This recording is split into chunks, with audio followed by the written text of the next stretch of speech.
College football week 12. Week 12, and we've only got 2 precious weekends left of regular season action. And still Michigan is in the news. Michigan's in the news. Let's get to what we've got out today. Got to tell you that probably everyone on here knows more about this than I do. I will say that. I don't know when this story drops. Sometime this afternoon, I guess. I've been busy doing other things, have not looked at it at all. Was out with a friend and let them know that that this transpired, and that's all I knew. Just saw the headline. And again, hopefully we'll spend most of our time talking week 12 and all the big matchups across college football. And really can't wait to get to rivalry week in particular. Sir, I'm going to enjoy the big matchup of games on Saturday. Of course. But man, once we get to rivalry week, even though it's a short week, in a sense, because of the game on Thursday, a couple games on Thursday, I believe on Thanksgiving, games on Friday, we will size some things up because, wow, huge rivalries across the country, of course, on the final weekend, but especially Oregon State's going to mean a whole lot. And some other games, Alabama, Auburn, and Georgia Tech, and oh my goodness, Texas and Texas Tech, very important. And of course, that other game, that Ohio State Michigan game, yes. So we'll size those up, and I want to do that. I want to do a comparison, a deep dive on how they played against common opponents. Some of you believe in that, others don't. All right, let's get to the news at hand.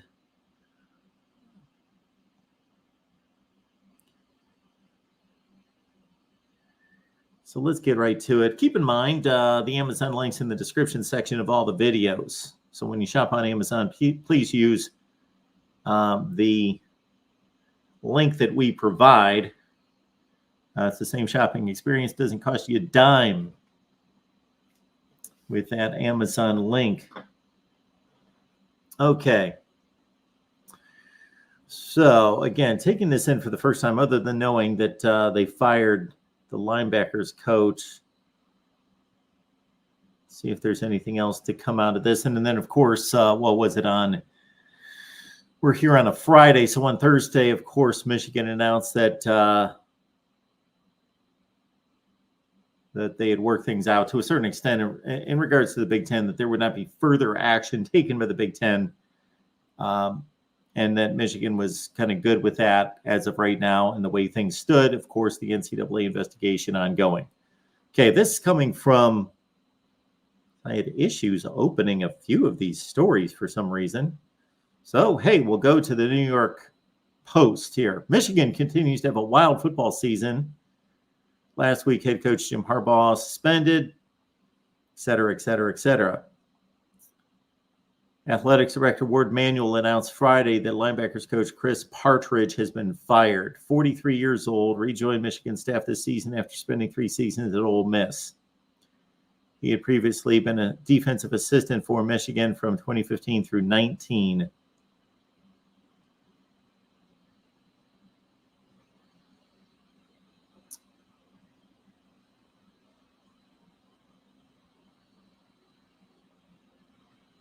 No reason given for Michigan's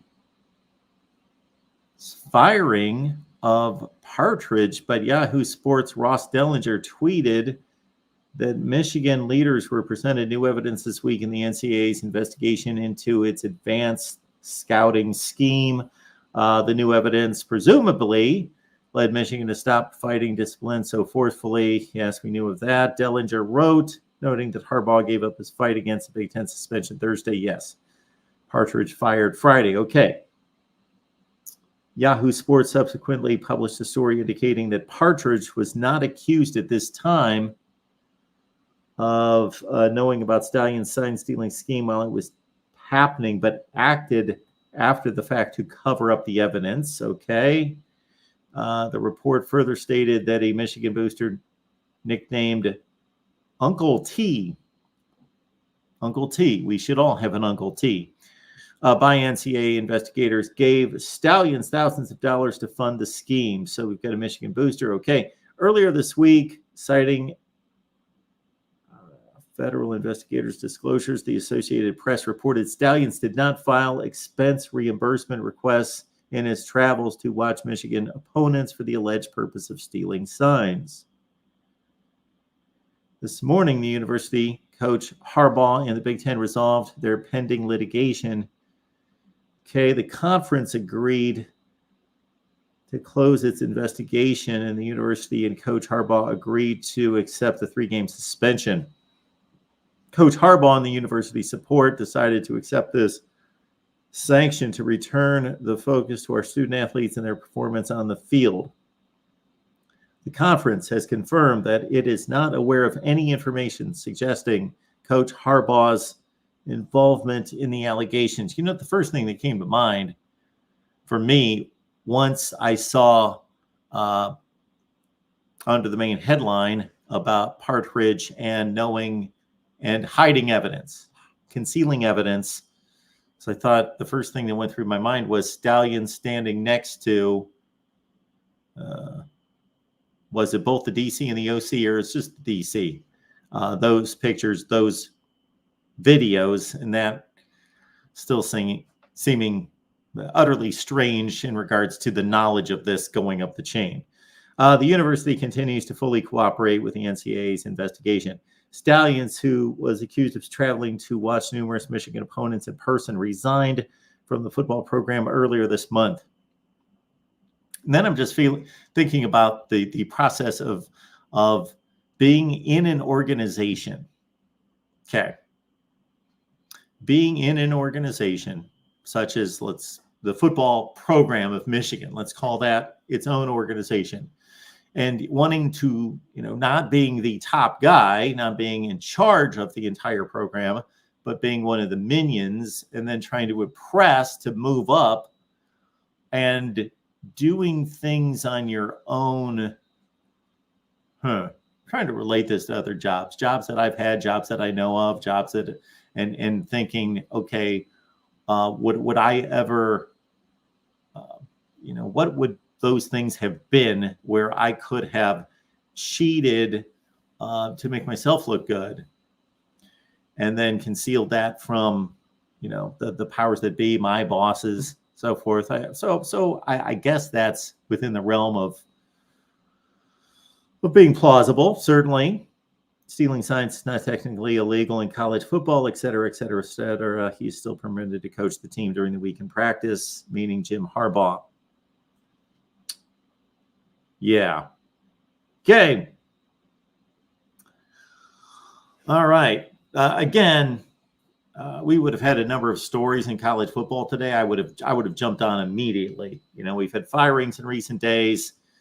Chip Kelly reported earlier in the week that he would be gone after the USC outcome, regardless of what that USC outcome is. And we make it a point here at the Voice of College Football to be here when there is breaking news. But man, this one, I got to tell you, when I saw this and I thought, we're going to go live tonight anyway and talk football, I thought, why doesn't this just go away? Just go away.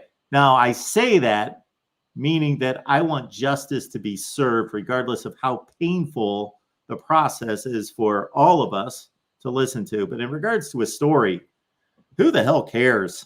I'm just done with this. I am done with people being morons. That just drives me nuts. Just drives me crazy here. Let's play football. We should all take our job seriously, of course, to do the best we can. But all the espionage and all the deceit and so forth, I just have very little tolerance for it. I just have very little tolerance, and we all make mistakes. And so I'm not standing in a place of shaming anyone or so forth. But of course, there is such thing as proper evaluation and judgment and discipline and punishment and all those things that should be wielded. But, I just have very little time listening about this kind of stuff, because I just think, I got to tell you, man, the first thing that hits my mind is just, Moron, idiot. Who are these idiots? Oh my goodness. And again, the first connection I'm making is linebackers coach. Okay, well, he was gone from 20. Yeah, so Partridge, was there. Like it said there, 15 through 19. I remember him leaving for Ole Miss. He comes back this season. Yeah, really good linebacking core there at Michigan, aren't they? Yeah, little tolerance for this. Let's just try to bear up on it. I will talk about this as much as you guys would like. And we'll take some calls here. What's up? What's going on, Mark? Welcome in, man. How you doing? Doing good, man. Man, this story that just keeps on giving, huh? Yeah, I am, like I say, I just don't care. I'm with you, man. I'm getting tired of this, man. I like drama, but this is getting crazy. I want justice. When I say I'm tired of it, I don't want the people involved that have to come to the proper conclusion. I don't want them to get tired. Sometimes I'll hear that in regular life with actual stuff that matters, like in the political world, and I'll have like friends tell me, I'm just sick of this. Why don't it just go away? And I'm like, well, no, I want justice to be served. I'm sick of hearing about it, but I want the powers that man, to get to the truth. And honestly, the amount of coined phrases that this scandal is going to have, the newest one being Uncle T. Uncle T? What is this, man? A Sopranos movie? Well, it's the booster that comes in at Uncle T. Yeah. Yeah, well, let me give you some info on him, man. I happen to know, well, everyone I think knows who it is now, but he was a message board poster who frequently posted on one of the popular message boards. And you would have never, well, he was kind of brushing it off on message boards, kind of saying, oh, there's not. But you look back at some of these message board posts he had, man, and it looks very suspicious. I'll just say that. Very suspicious. And he calls himself Uncle T on the message boards. No, he goes by another name.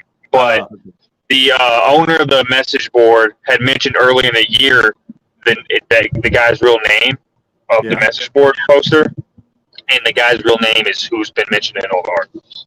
And you go back to his post history, he had a post. I'm not trying to drag nobody out there, but he had a post that basically was saying, I can't tell you what it is, but we found a smart way to get a competitive advantage. And it was all the way back in 2021. Yeah. Yeah. So, I mean, it's just wild, man. It's just wild. Yeah, again, I just want to, and so if, are you hearing the same thing in all this? So this is the only story I've read. So there's obviously more information out there that Partridge didn't actually take part in this, but he evidence. Yeah, so he's actually really close with Connor. He's probably the one that's closest with him on the staff. He clearly cares about Connor, so I could see a situation where he was being an idiot and was trying to tell people, hey, don't cooperate, or, deleting, things on computers, who knows. And, I mean, you can't do that. You just can't do that. You're going to get fired. Yeah. I mean, there's no... Yeah. Well, and that's a tough spot to be in. If let's take Partridge as being an innocent guy in all of this for a second. Your friend, which we don't know, involved in certain stuff, and you want to do right by your friend. You don't want bad things to happen to them, but you also need to do the right thing. Yeah, honestly, we don't know. We don't know what he knew, what he didn't know. Now, clearly, the NCAA doesn't have anything that he knew, but that doesn't mean he didn't know. I mean, they've had all the computers, they've had all the phones for weeks now, but that doesn't mean he didn't know. He was close with Connor. He was the closest on the staff to Connor, so who knows what conversations they had or what he knew or what he didn't know. But And he came back this year, so he clearly wasn't involved prior. Even if he was involved with it this year, he wasn't part of it prior to this year. Even if he was involved, so I don't know, man. It's wild. And also the NCAA has also been interviewing kids, players. At some point, man, I just can't see it not getting to the team. Well, I mean, what do you think? Oh, in terms of affecting them? Yeah, I mean, it's. I even as a fan, it feels exhausting. I can't imagine as a 20-year-old kid. Yeah, I don't like to think about that, but yeah, you got to think so. Now, it certainly didn't look like it affected them last week.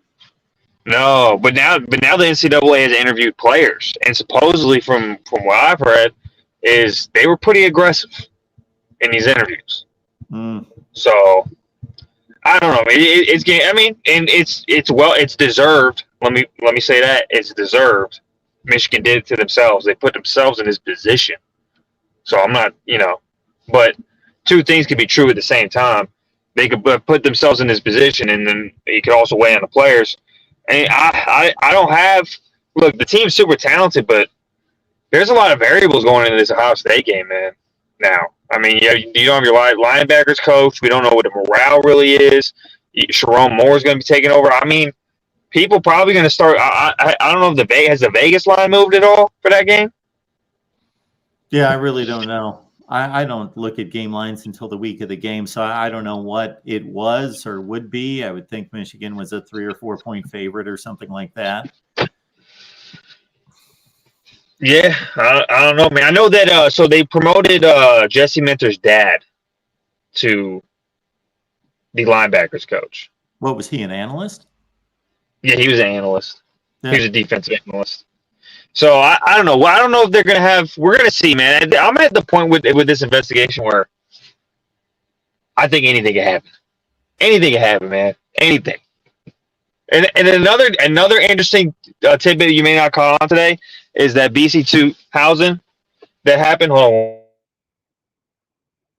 Oh, we lost you. What happened? So you remember that LLC?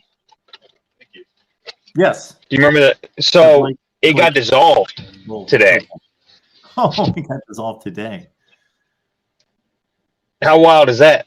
What a coincidence? Maybe. But I mean, in a world of it feels like 1,000 coincidences, it feels like every coincidence has turned out to be linked in some way. Yeah. I mean, what are the chances that LLC got dissolved? I mean, come on. Do we know how long that's been in place? The LLC. I don't know how long it's been in place, but the LLC I'm talking about is the BC2 housing one with Connor Stallions. Oh, okay. I didn't know anything. So but this is not the Blake Corum connection. That's the one I'm talking about. The one with Blake Corum and Connor Stallions. Okay. Yeah, that got dissolved today. Supposedly the motion to dissolve it was put in place like within the week or a week ago. So I don't know, man. It's getting dicey. To me, it's getting real dicey. Yeah, that Ohio State Michigan game. My goodness, I most watched game of all time, I think. Yeah, could be. It really could be because man, it was the most watched in I don't know how many years last year. But yeah, no doubt, man. This brings in people that normally don't care or just love the drama. Do you think there was any pressure on how much pressure do you think is on Ryan Day in this game, considering he's facing an intern coach? Yeah, and considering the last 2 years, obviously. There's a lot. I think that adds to the pressure. Yeah, there's already a ton of pressure on him, but there's a look about it that they're working at a disadvantage, regardless of how meaningful you think that is. And I think there's something there. I would rather have the coordinators there on game day than the coach, the head coach, especially now that they've proven that they can handle it. But it's still, but I think more from an optics standpoint, Yeah, it's not going to look good if he loses to Michigan without the head coach on the other sideline. Yeah. Yeah, and honestly, I'm a Michigan fan. I'm not trying to lean towards Ohio State maybe winning that game, but it's hard, man, because I don't know how Coach Moore's going to coach that game. It's such a question mark to me. Like, is he gonna go into a shell? Is he gonna get super conservative? Is some of the risks and decision making that would have happened with Jim there, is that going to be different? It's just too many question marks to even call that game for me. Don't you think that Jim Harbaugh takes him through? He can't take him through every conceivable situation, but don't you think he says, this is how we want to approach this game? And then this is how aggressive we want to be. I think you look. He's got to. Yeah, I think he is push in a certain direction for sure. Yeah, I think he is. But there's this thing, right? What's that Mike Tyson's phrase? Everyone's got a plan until they get punched in the mouth, yeah. Right? And I don't know. We know how Harbaugh's going to act if he gets punched in the mouth. You can have a plan. You can be prepared. But there's not enough evidence of how he performed. We know, Penn State, obviously. But Penn State, to me, yeah, did that game plan work? Sure. But, they went into a shell. I don't know how he's going to react situationally versus Ohio State. And that's a question mark. Regardless of how the plan went, you could have a plan, but that Mike Tyson phrase is true. No doubt. It's just crazy how this rivalry has swung, and not that Ohio State is, taken back over because they haven't won the game. But, man, it feels like they got the momentum to me, but that's just me. Well, I think they're playing well, and I think that, both teams are playing extremely well, of course. And, we could pick apart Michigan's game against Penn State and how much more or less dominant it was than the Ohio State game. Close, other than Michigan being on the road, which, is in their favor of showing a little bit more in that game. Yeah, no doubt, man. All right, man, I'm going to get out of here, man. Looking forward to the game tomorrow, see how the team responds. And then, obviously, we got the big one. We got D-Game. Time to buckle up, man. Time to buckle up. I know it. Well, have a good night. I appreciate you calling. Yeah, no doubt. All right, let's keep it rolling here at the Voice of College Football. I don't have a whole lot for you on this one because for the linebacker coach to know what's going on, and I'm tying that directly to evidence and pictures of Stallions next to Minter on the sidelines with the signals and so forth. I just can't get past that connection now that we've got knowledge of this relationship and this evidence. All right, let's keep it moving. We got Mike. Mike's on the line. Mike, how you doing tonight? Pretty good, Mark. How you doing? I am doing just fine. What you got? This is just, I don't think the Partridge firing was that big of a deal. I don't really consider him a legitimate positions coach. I mean, he wasn't hired because he was some kind of special phenom. He was basically a sweetheart hire because he helped in getting Rashawn Gary and a few other of the Jersey players to Michigan. So this was kind of like a reward. So, I mean, it's not like, he's in that spot because he's like some sort of legit coach. So him being gone doesn't really matter to me. And I know that he kind of built up a thing with Connor Stallions. But this is, I don't think this is anything that's really newsworthy other than the fact that, it's about us and it's about the scandal. So it's got to be said.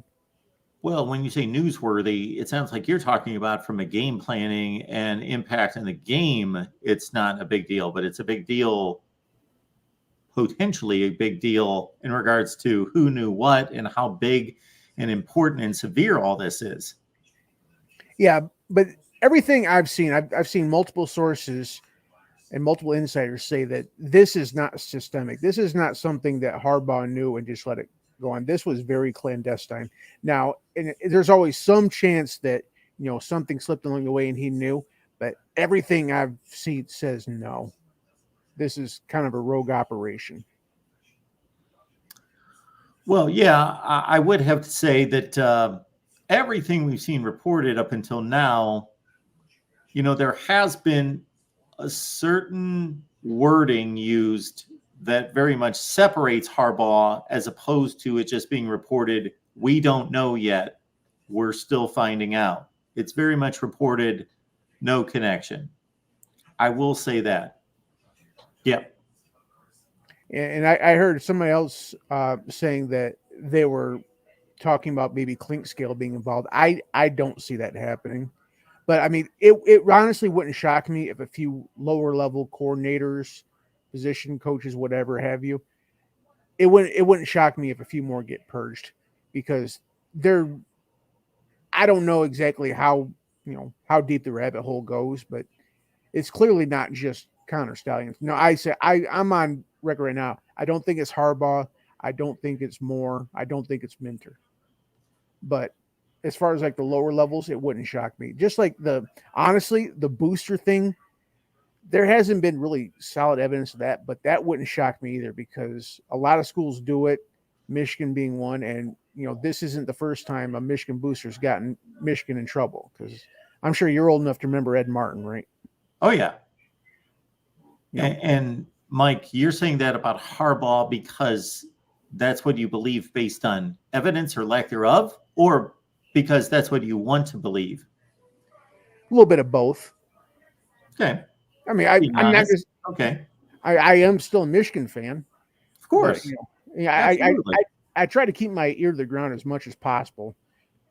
So I haven't heard any legitimate inkling from a reliable source saying that Harbaugh knew.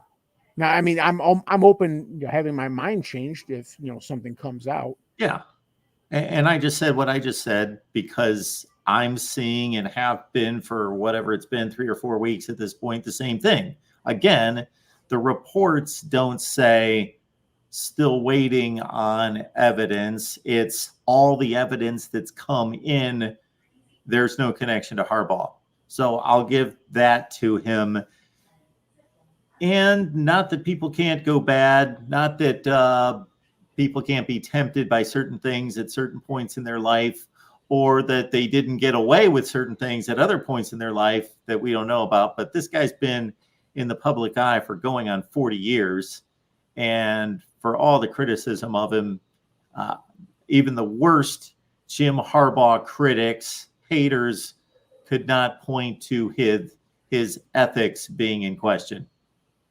Yeah, and I don't think they should be able to. I can't see him doing this because it's not in his best interest to do it. I mean, for all the talk about fire Harbaugh, I didn't like the 2020 season, but it wasn't like that 2-4 debacle was preceded by a whole bunch of crap years. I mean, he's been double digits I think every year except for one before 2020, and that was when he went 8-5 and blew that bowl game against South Carolina. Well, it's not about his ineffectiveness overall, although I don't know that you would, and other Michigan fans would be happy if he just went 10-3, 9-4 every year and never won a Big Ten championship and lost to Ohio State over and over and over and over. It's so he's upgraded the program and done a nice job up until 2 years ago, but all that this program and this position gets ranked against is obviously winning that game and winning then the Big Ten championship, and he wasn't doing that. So of course he had reason to do it. I'm not saying he did it, but he would have had reason to do it. Well, I think we were still in kind of like the honeymoon phase. I mean, even though it's been a few years, because he was the prodigal son returns, so he was going to get a lot more leash than any other person, unless somebody came by that was a bona fide quote unquote Michigan man. Well, he already did, didn't he? Up until the time that they beat Ohio State in 2021, what are we working on? We're working on he's going into he had coached 15 through 26 years, and he was 0-5. That seems like quite a bit. Well, I mean, Rome wasn't built in a day. I'm not one of these people that thought that, Harbaugh was going to You're not, but Billy Napier's in his second season in Florida, and people are ready to fire him.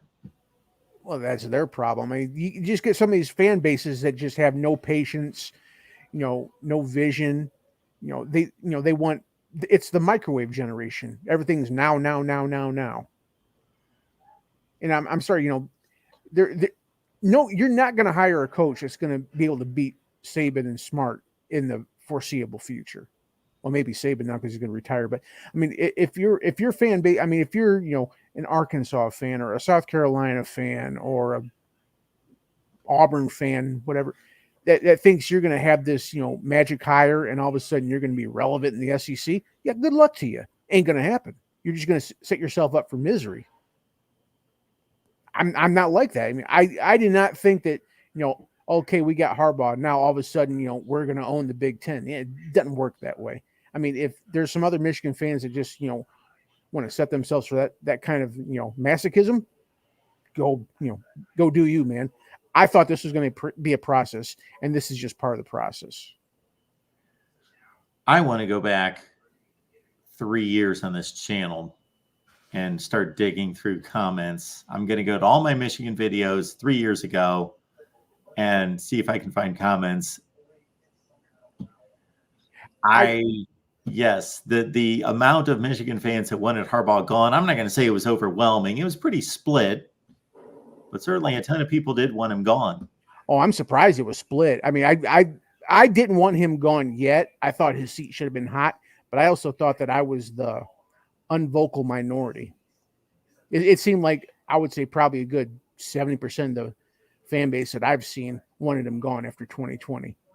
Yeah, well, the negative portion of any split like that is always going to be more vocal. They've got more to criticize, and they're angrier, and it's easier to be vocal about that, to point out all the problems and all the issues and the shortcomings. That's the easy stance to take rather than to defend.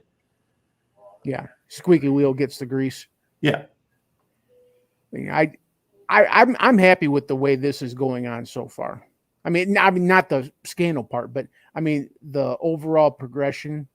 I mean, I wanted us to be competitive. We are a national contender. I mean, I'm not, obviously, Alabama, Georgia, Ohio State. There are other great teams out there, but I don't see us as not in the same conversation with them, especially this year. And I'm not a person that thinks that this is going to taint it at all. I mean, I think there are some people that think that, okay, they should vacate for, I don't know where they get that from. But you don't think this taints it at all? No, I do not. I don't think that this quote unquote scandal was the difference between us being 10-0 and us being 7-3. Well, no. I'm not. That's not my question. But you don't think there are, and I'm not saying crazies out there. There are always going to be people on either end of the spectrum. But I'm talking about reasonable people out there that aren't going to raise an eyebrow and have reasonable questions. If Michigan wins a national championship this year, you don't think that it's not going to be tainted at all? In my opinion, no. I'm sure there's going to be a lot of people thinking. In your eyes. Okay. That I can respect that to an extent, because I know maybe if you were calling for the first time, I wouldn't take it as seriously, but we've been talking football for quite a while. Yeah, and I don't see this on the same ways like paying players or ringers or people that are there because they got their academics fudged because they're morons and didn't deserve to be there. This is not that level. I mean, it's not. Some people would think it would be worse. Then those people widely overestimate the power of all this quote unquote scouting is doing. Is it a competitive advantage? Sure. Is it that much of a competitive advantage? No. It is not some light switch. It's not, some great epiphany that makes you go from being uncompetitive to being dominant. Well, no one was looking at Michigan. This isn't Indiana winning 2 consecutive Big Ten championships and people being like, what in the world? Tom Allen's a miracle worker. Wow, this is amazing. And then all of a sudden, oh, that's why that happened. No, that's not that. Michigan had a good team with NFL players and all of that before 2 years ago, but there has been an upgrade in level of play that can be explained in other ways, but I don't know that it's obvious. I don't know if it's, I'm trying to think of a program that has had a great change in. I would say Georgia. I mean, under Mark Richt, I mean, they were a solid 8-9 win, but they weren't a national champion. Georgia could have won national championships under Mark Richt. Are you serious? Yes. You really want to have that conversation, Mike? Are you ready for this? Richt had a clear ceiling. I'd be surprised if any. Are you you're ready to have this conversation whether Mark Richt could have won national championships at Georgia? Really? No, I can't see. I mean, was he ever even close? Are you kidding me? Is going 13-1 and being number 3 in the country, is that close? No. Oh, okay. That's not close. Okay, technically close, but I don't think in any of the Richt years, Georgia was ever. I won't go favored, but I don't think that there were a lot of people thinking that Georgia was going to be a national championship under Richt. Georgia was closer to a national championship under Mark Richt than Michigan was to a national championship last year, and it's not even close. 2012. Do you remember what happened in 2012? I was going to 2002 and 2005 with that 13-1 comment and number 3 and 4 in the country.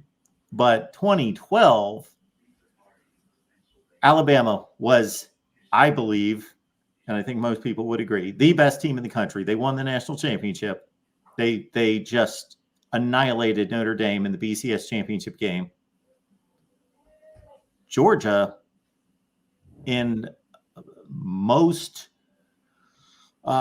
perspectives, outplayed Alabama. They lost a 32-28 game where they had the ball inside the 5-yard line when the game ended.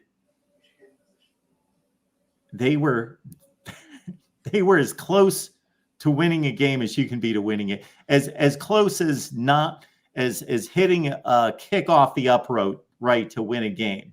They threw a ball in the flat that if one of any other things happen, they still get more plays to win the game. If it's incomplete, if the guy cleanly catches the ball, if he runs out of bounds, but they get a tipped pass that gets caught and downed, boom, the game's over at the 4-yard line. Yes, and that team would have trucked Notre Dame in the national championship game. That's just one time. 2007, they were as good as anybody. Well, the 2005, wasn't that the year that they played Hawaii in the Sugar Bowl? 2007, they played Hawaii in the Sugar Bowl. Yeah, that doesn't impress me. Well, yeah, that's not the impressive part. The impressive part is that they were just as good as the national champion that year. LSU went 11-2. They went 11-2. They played in the same conference.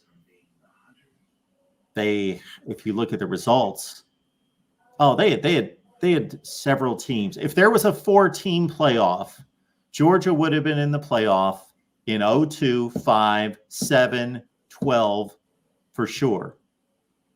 2012, I definitely get, and I'm having trouble remembering 2002.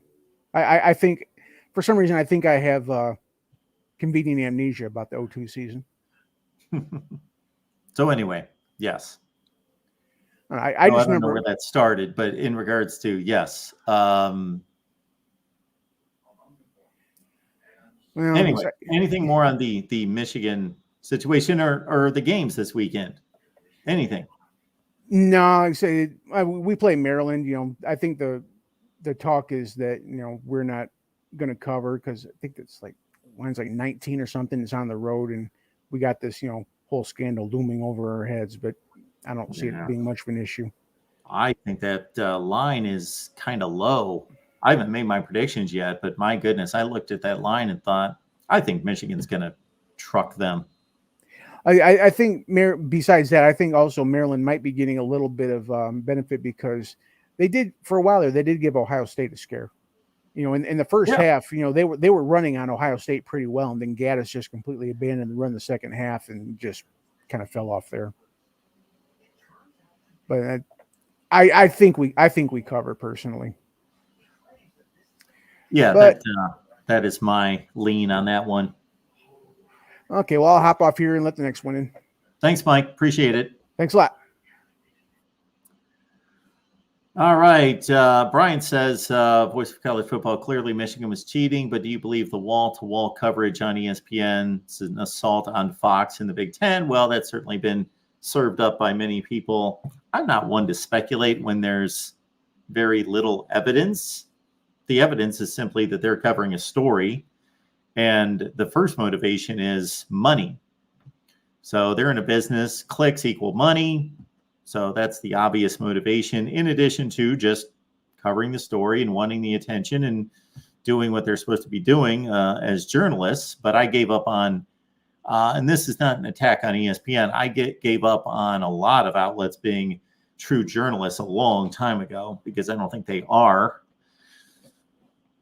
I don't think they are. Did you guys hear what Carissa Thompson, the sideline reporter, said? And I didn't really look into this. I just came across this a couple hours ago that she said she made things up. And then she was on a podcast with, what's the Fox sideline reporter? Aaron Andrews. That they were on a podcast together, and Carissa Thompson made comments that if she couldn't get an interview with a coach, coming out of halftime, she would just make stuff up. Just said, yeah, Bill Belichick said that he's really not pleased with the third down defense, and they need to work on their play calling in the red zone, and da-da-da-da. She would just make stuff up. Just make it up. Just kind of like interpret the game and be like, he probably would say this, so I'll make it up. And then Aaron Andrews, apparently, based on the information I was reading, I did not hear this come out of her mouth directly, but based on quotes, and I'm going to trust the sources, there are zillions online, said that she didn't go that far to say that she makes things up, but that she embellishes. I have long since been a critic of sideline reporting. Quinn Kesnick is extremely good. That guy is excellent. He is the creme de la creme of sideline reporters. I can't think of anybody else in his league. When Tom Luganville's on the field, he's obviously awesome too. We're talking about real football guys that understand. So Tom Luganville, he's just a different deal if he's doing sideline reporting. And I don't even know what team he's on. I haven't really come across his games this year like I typically do. When it was Dave Pasch doing play-by-play with Tom Luganville doing sideline reporting and Greg McElroy as the color announcer, that was probably the best team. That was better than I don't care who. Those three together, there's your best announced team, period. I will take them over anyone, those three together. But ESPN doesn't like to keep broadcast teams together. So they mix them up like every 2 years.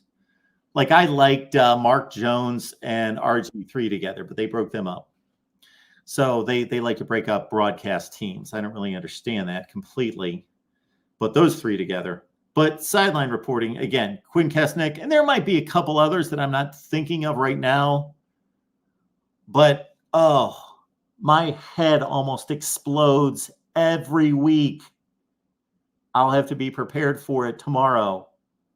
When these games go to halftime, listening to these halftime sideline reporters talk to the coach. And I understand that's not an easy thing to do, to come up with an interesting question that's outside the box or not the typical, coach, what do you need to do in the second half? I understand you got to ask and those things are just dumb to begin with. It's just a deal that just, we look important. If we've got Nick Saban and he's making a comment right before the game starts, those are usually taped a little bit. If you really pay attention to the scene, they're usually not right on the field right before kickoff. They're 10 minutes old, they're 15 minutes old, and they get caught a lot. We actually had an issue at ESPN with that. Not necessarily trying to fool people. It's just from a production standpoint, that's what you got to do. But they would tape those, and then they would also tape what are called bumps and teases going back into the game. Let's say you're in commercial, then you're coming back and they're running the billboards, and you see the billboards and you see some kind of sideline shot of whatever, of some cheerleaders and a mascot or something. And then you'll see it freeze. Like, we had an issue with this at ESPN for a couple years where they would never record it long enough, and it would freeze on air just a split second, and it would show the world that's not live. It's supposed to look live, but it's not live. So yeah, these dumb sideline reporting. Oh my word. It drives me insane. It's just unbelievably. If they do their job, then they're just sticking a mic in front of the coach's face saying, what do you need to work on, coach?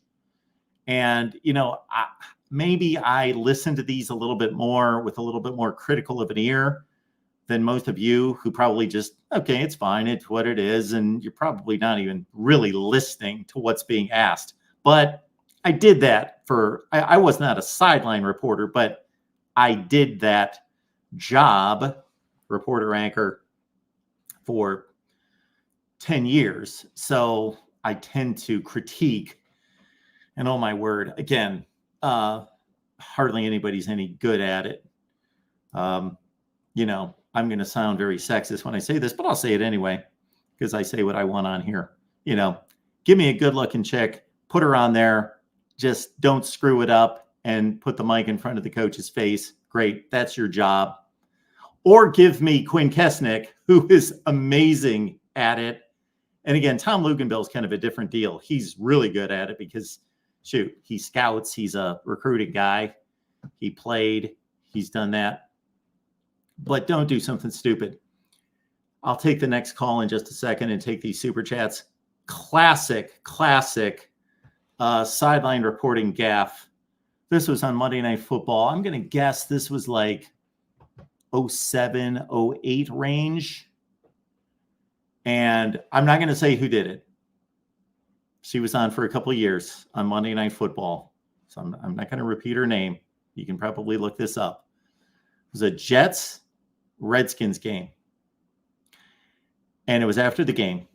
And there was a trade during the offseason. And this was like week two of the NFL season. And there was a trade in the offseason where Patrick Ramsey was traded. And there was a big trade between the Jets and Redskins. And it involved Patrick Ramsey. I forget who else. Maybe Santana Moss was in the trade. And she completely short-circuited, mixed up who was in the trade, who was currently playing for who. And oh my word, she's like asking questions of, look at the uniform the guy's wearing, look at the scoreboard, and she completely juxtaposed teams, players, who played for who. She's standing right next to these guys. It was awful. And the players were extremely kind, extremely classy. They just ignored what she said, what she asked, even though she referenced wrong team. I didn't play for the Jets. I'm playing for the Jets now. I'm the whole deal. They just talked. They just, we knew it'd be an emotional contest, and we're playing some guys that we used to, play together with, and just didn't miss a beat.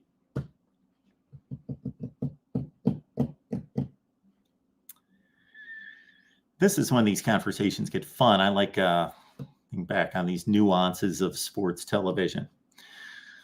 All right. But when it comes to this Michigan business again, my goodness. What a joke. All right, let's talk to Keith. We got Keith on the line. What's going on tonight? Hey, Mark. Good show as always. Thank you. I'm gonna throw you a wrinkle in this that I haven't heard on any of the YouTube channels yet, Okay. and that is we all believe now that college football is much more of a business than it is a game. Correct? Yes. Yes. And the Penn State. Do you remember? Because I pay more attention to TV ratings since you did your TV ratings by team and showed how much Michigan and Ohio State dominate the TV ratings. Yep. I appreciate you watching that. I enjoy doing those things. Yep. Yeah. And you remember off the top of your head what the viewership of the Penn State Michigan game was in 2022? Let me think about this. I could take an educated guess. I do not remember the number. I'm going to say that it was like 7.8 million views. Okay, I looked it up on a I don't know if it's the same site as you, but I looked it up today. It was 6.4. Okay, all right. But around there, 6 or 7 million, we'll agree with. Okay. The viewership for the 2023 game was what? I saw it, but I didn't take note of it. Wasn't it like 8.3? 9.4. 9.4. Okay. Yeah. So the two numbers I have is a 50% increase in viewership. Now maybe it was just a couple million, but it could have been 3 million, close to 3 million. So I'm guessing that Fox talked to Michigan and talked to Harbaugh. Yep. And said, this is great for ratings. Why don't you just sit out the last 3 games and we'll ride this to the bank? Wow, you are a conspiracy theorist. Okay. I sure am. I've been accused that many a times. Yeah. Well, I'm not accusing you of it. I'm just pointing it out. That doesn't mean you're wrong. Yeah. So I just pulled up the numbers from last week. There we got, according to the reference that I use, and I want to give them their due. This is from Sports Media Watch.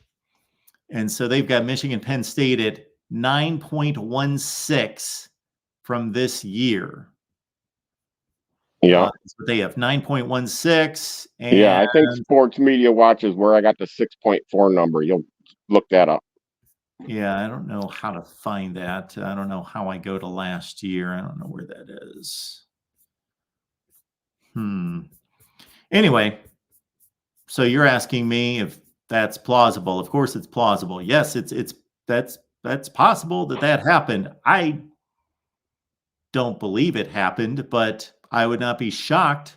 Yeah, there's a lot of stuff like that goes on behind the scenes that you and I and others would not like. Because we want things to be above board and done for the right reasons. Yep. And I was on to the next point is I was one of the Harvard supporters, and my best friend was closer to the other side. He was tired of Harbaugh losing to Ohio State. And I was always satisfied if we were 10-2.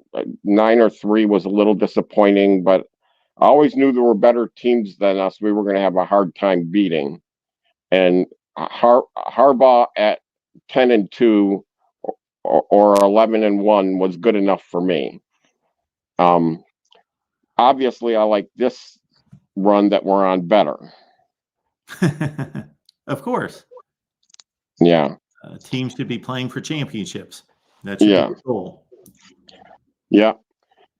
I also want to take up a point that you made several weeks ago, is that the only reason people cheat is to gain competitive advantage. Yep. Yeah. I say the number one reason for people cheating is money, and the number two reason is sex. And I'd say the third reason is to gain competitive advantage. What do you have to say to that? Well, let's tackle the first one, to gain a competitive advantage to ultimately make more money. Yes, could be part of it.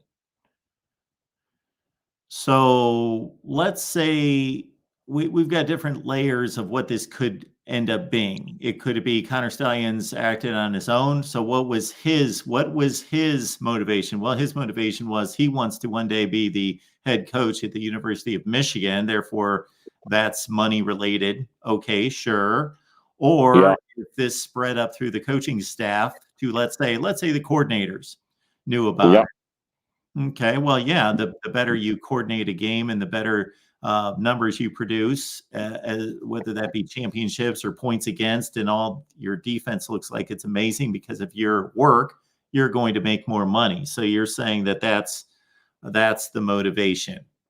Yep, that could be a motivation. I don't have inside knowledge to be able to say what it is. I'm just throwing out possibilities. So you don't think it's possible that, let's say, Jim Harbaugh cheated? He was involved in this. I'm not saying he was, but let's, in this example, and he's got plenty of money. He makes $9 million a year. Plus, as you well know, once you make $9 million a year, what you can do with that to make multiples of that is just, what you can do to invest and do all the things that he can do to make money. Shoot, he can show up somewhere and make 50 grand or 100 grand talking to some, a group of people. So he's got so many outlets to make money. So you don't think that there could be a motivation that he wouldn't make another dime, but he would suddenly go from being 9-4, 10-3 head coach that can't beat Ohio State and has to listen to the outcries of the fans and be viewed as a good coach, but that can't get it done, i.e. James Franklin now, to Big Ten championship playoff contending mastery of Ohio State head coach. You don't think that's a motivation? I do think that's possible. I'm not close to that at all. Okay. I do think that's possible. But what I have a high degree of confidence is what made Michigan more competitive in the last 3 years was Jim Harbaugh's brother, John Harbaugh. John Harbaugh runs a very good operation in Baltimore, and he sent us a promising young defensive coach, Mike, I forget his last name. He was the defensive coordinator. Yeah, Mike McDonald. Mike McDonald, that's it, yeah. Yep. And then he followed up with Jesse Minter because he wanted Mike McDonald back to be his DC. Yep. And so then he gave us Jesse Minter. And ever since those Baltimore guys started coming in here, we seem to it seemed to induce a winning culture within the Michigan locker room. I think that's what brought Michigan up to the level they are. Okay. Now, I don't disagree with that, and I've actually brought that up as well. But that, unfortunately, if you're trying to pinpoint the reason, also coincides with this cheating. Yes, it does. Yep. The last point I want to make is, did you ever play football or quarterback or something like that, Mark? High school. High school, okay. Yeah. Do you remember audibles? Sure. Yes. So the quarterback standing on the field, the last person that has anything to say with the play, and he calls an audible. And say you call, an example was brought up, it might have been by a perfect defense for a screen where both safeties were up. Yeah. and it was to cover. It was the perfect defense to cover a screen. Now, if I was a quarterback, if I was JJ looking at that, I would call an audible that sent both Cornelius Johnson and Wilson deep. Yep. And I would with an audible break that defense. And that's exactly what audibles are supposed to do. Sure. Yeah. So as much scouting as you can do, advanced scouting can do, and sign stealing you can do, a good quarterback will beat that 9 times out of 10. Do you agree with that? Okay. Well,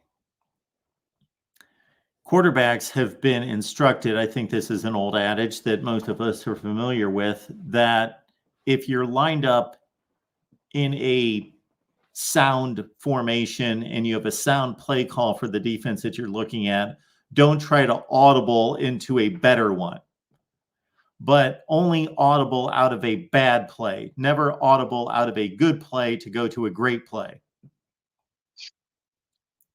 Correct? Yeah, okay. Right.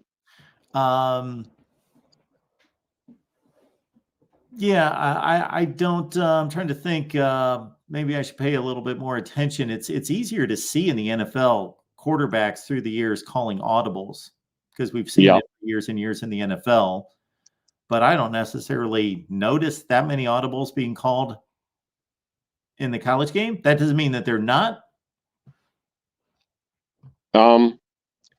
Yeah, it's possible whenever a quarterback is in the shotgun and he runs up to the line, he starts barking commands. Yeah, that could be an audible.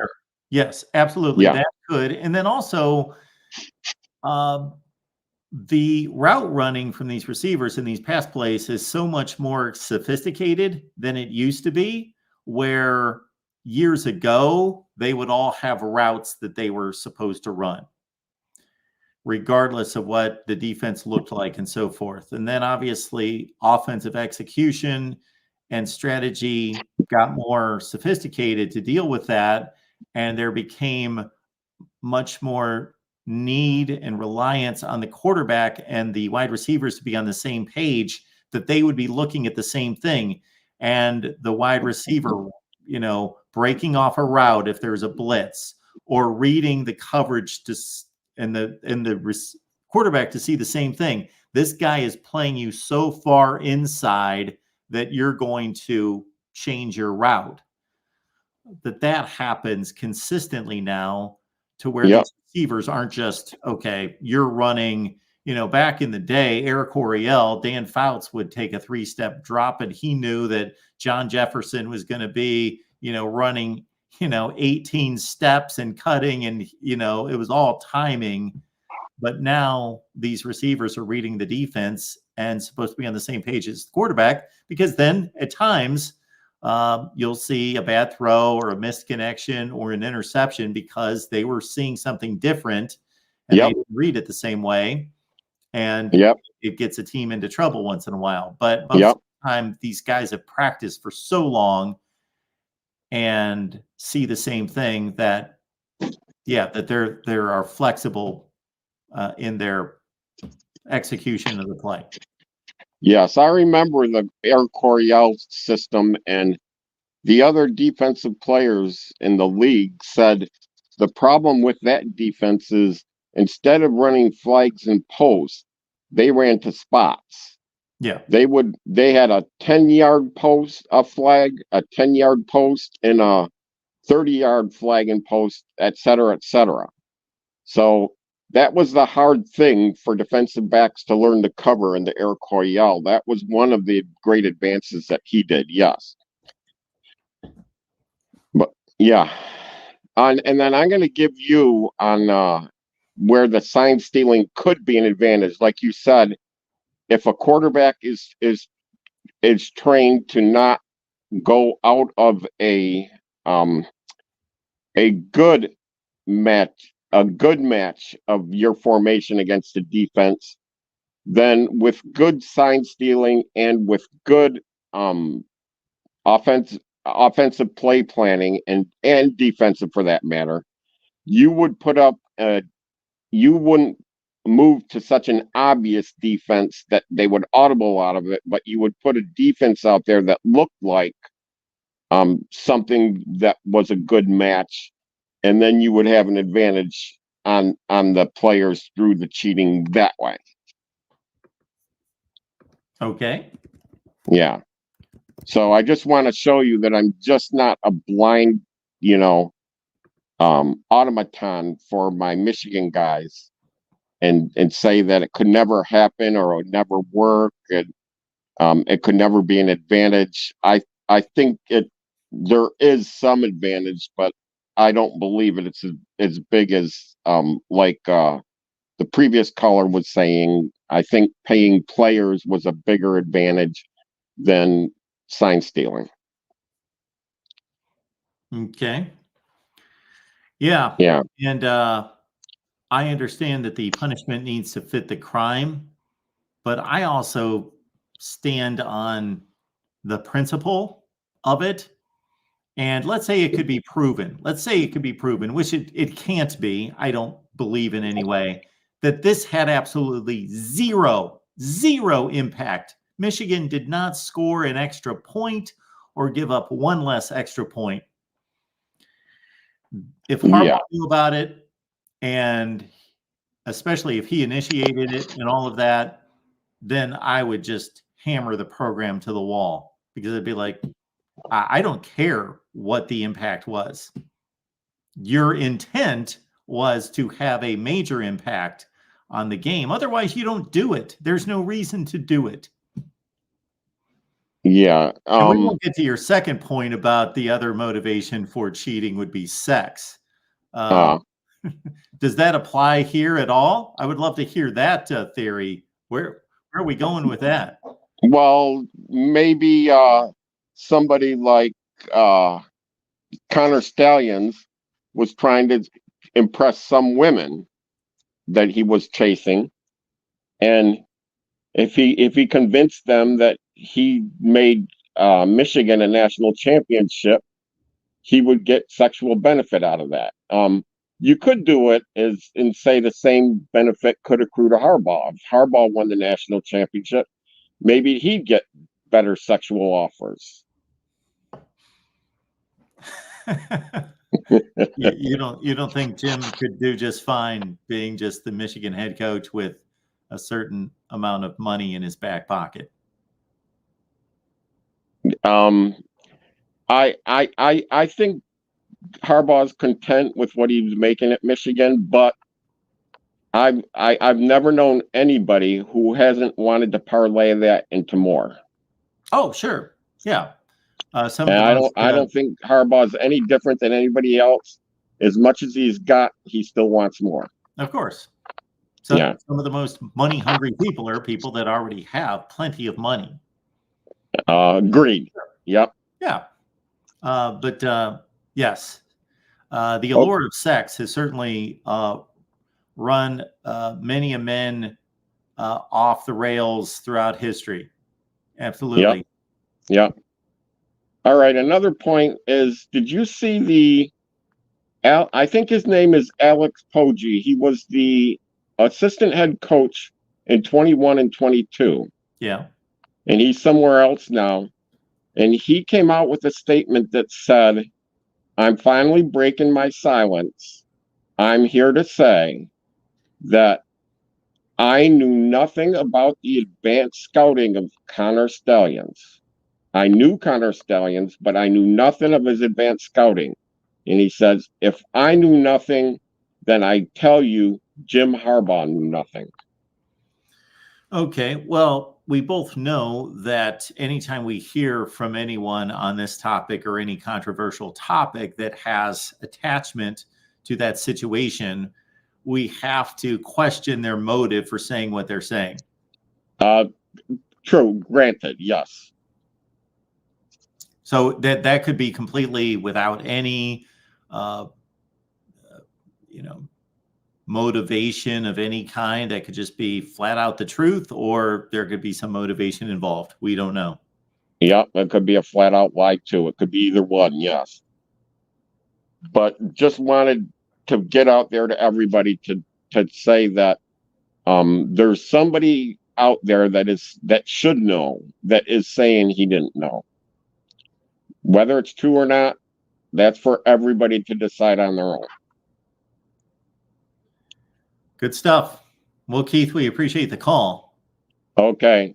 Nice talking to you, Mark. Have a good night. Thank you so much. All right, folks, you can join us on Patreon, or it's easy to do it right now. You're on the YouTube channel right now. You can become a YouTube member. You get the same exact benefits regardless of Patreon, YouTube. Why would I do both? Well, we were already on Patreon. We didn't want to give up what we had going there. So then once YouTube membership started, then we just added that. And then we just mirror exactly what's going on Patreon to your YouTube membership. So if you want to jump on the YouTube membership right now, what you get my predictions. I just saw who were the two college football writers on The Athletic, two well-known guys, but I don't want to say which ones because I might screw it up. Oh, shoot. Give me Bruce Feldman. That was one of them. I forget the other one. Anyway, they give their predictions. These dudes are horrible. They're terrible. They're under 500 against the spread. Just barely, but they're basically 48-50% against the spread. Okay. I don't know what my percentage is right now, but it's about 29 games over 500. And they're actually selecting their best bets. They're only picking like 3 or 4 games a week. I blindly pick all the games, which our guy Steve Merrill at Wager Talk says on a regular basis. Mark, you're killing your percentage by picking all the games. You should try to pick your best 3 or 4 games. He said for you to hit 58, 59%, picking all the games, he said yeah, I'm going to pat myself on the back a little bit more. That's exceptional. That's not what he said. He said something a little less than that, but that's what I'm coming up with. So you get my picks anyway, and you get Steve's under the radar picks. So this is Steve Merrill from Wager Talk. So everyone on Patreon that joins us and with a YouTube membership, one or the other, you get Steve's under the radar picks that are 19-5 against the spread. Did you hear that? Let that sink in. So it's like $3 a month here, and you get Steve Merrill's under the radar selections at 19-5 against the spread. And you also get your Discord link. You can talk college football 24/7, 365. Let me hit these super chats, and then we've got an extra special caller. We've got Georgia Reload. Win or lose, Georgia is clean. Hey, so far, so good. We don't hear anything out of Athens, do we? They just need to do some type of driver's safety course with the Georgia football program. That's what they need to deal with. I have never seen such a rash of young men who can't drive an automobile. And it's unfortunate. People have been killed, but it's like, what in the hell is going on over there where people can't drive a car that play for Georgia? Is that an automatic thing? Is that the trade-off that you become this amazing football player, but you suddenly can't drive a car if you play football for Georgia? It's insane. Joe Boo, thank you so much for the contribution. Michigan will be the first to win 1,000 games twice. I believe what he's referring to there, of course, Michigan's going for its 1,000th win this weekend. I got to say, I was a little sick to my stomach listening to Jim Harbaugh this week during his news conference talking about how great that is, going for 1,000 wins, which it is. It's a remarkable achievement. They will be the first in college football. That, of course, doesn't mean they have the best winning percentage.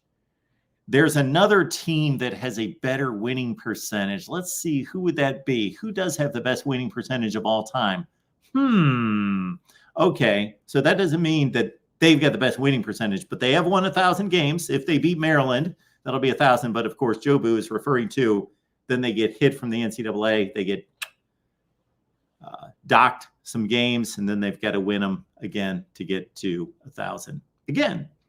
BGPO Football Funk, appreciate you being here. Hey, Mark, hope all is well.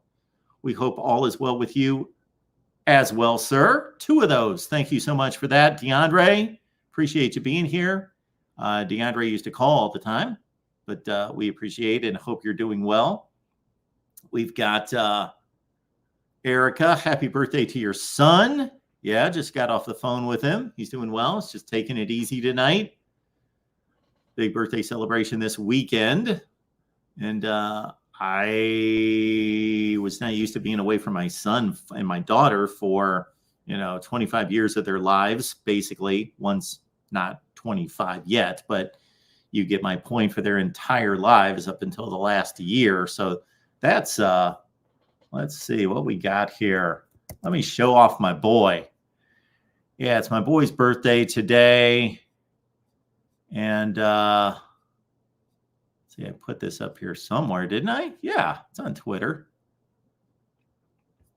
Whoop.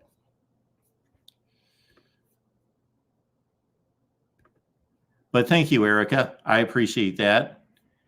And while I'm sure few of you care, but it's my boy right there. So thank you so much for that, Erica. The first super chat coming in tonight. Very nice. Okay. All right, let's go back to the phone lines. And man, good to see this guy showing up. Look at this. Joey Foster's here. Joey, what's going on? How are you? I'm doing great. Happy birthday to your son there.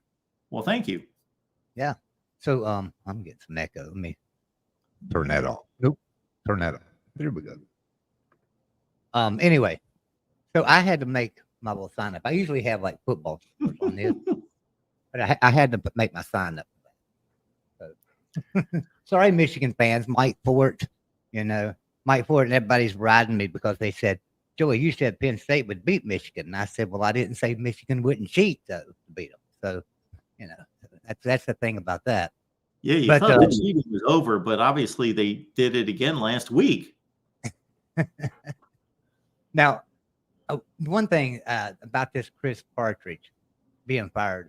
Yep. I'm just wondering if there might be more to the story, and maybe he's behind a lot of this. I mean, 100%. Because I think back, and he was at Ole Miss before this, and Ole Miss is always horrible. We know that. They're 4-8 and 5-7 all the time. What? And he yeah. I mean, you think about 2018, they were what 4-8, weren't they? Ole Miss.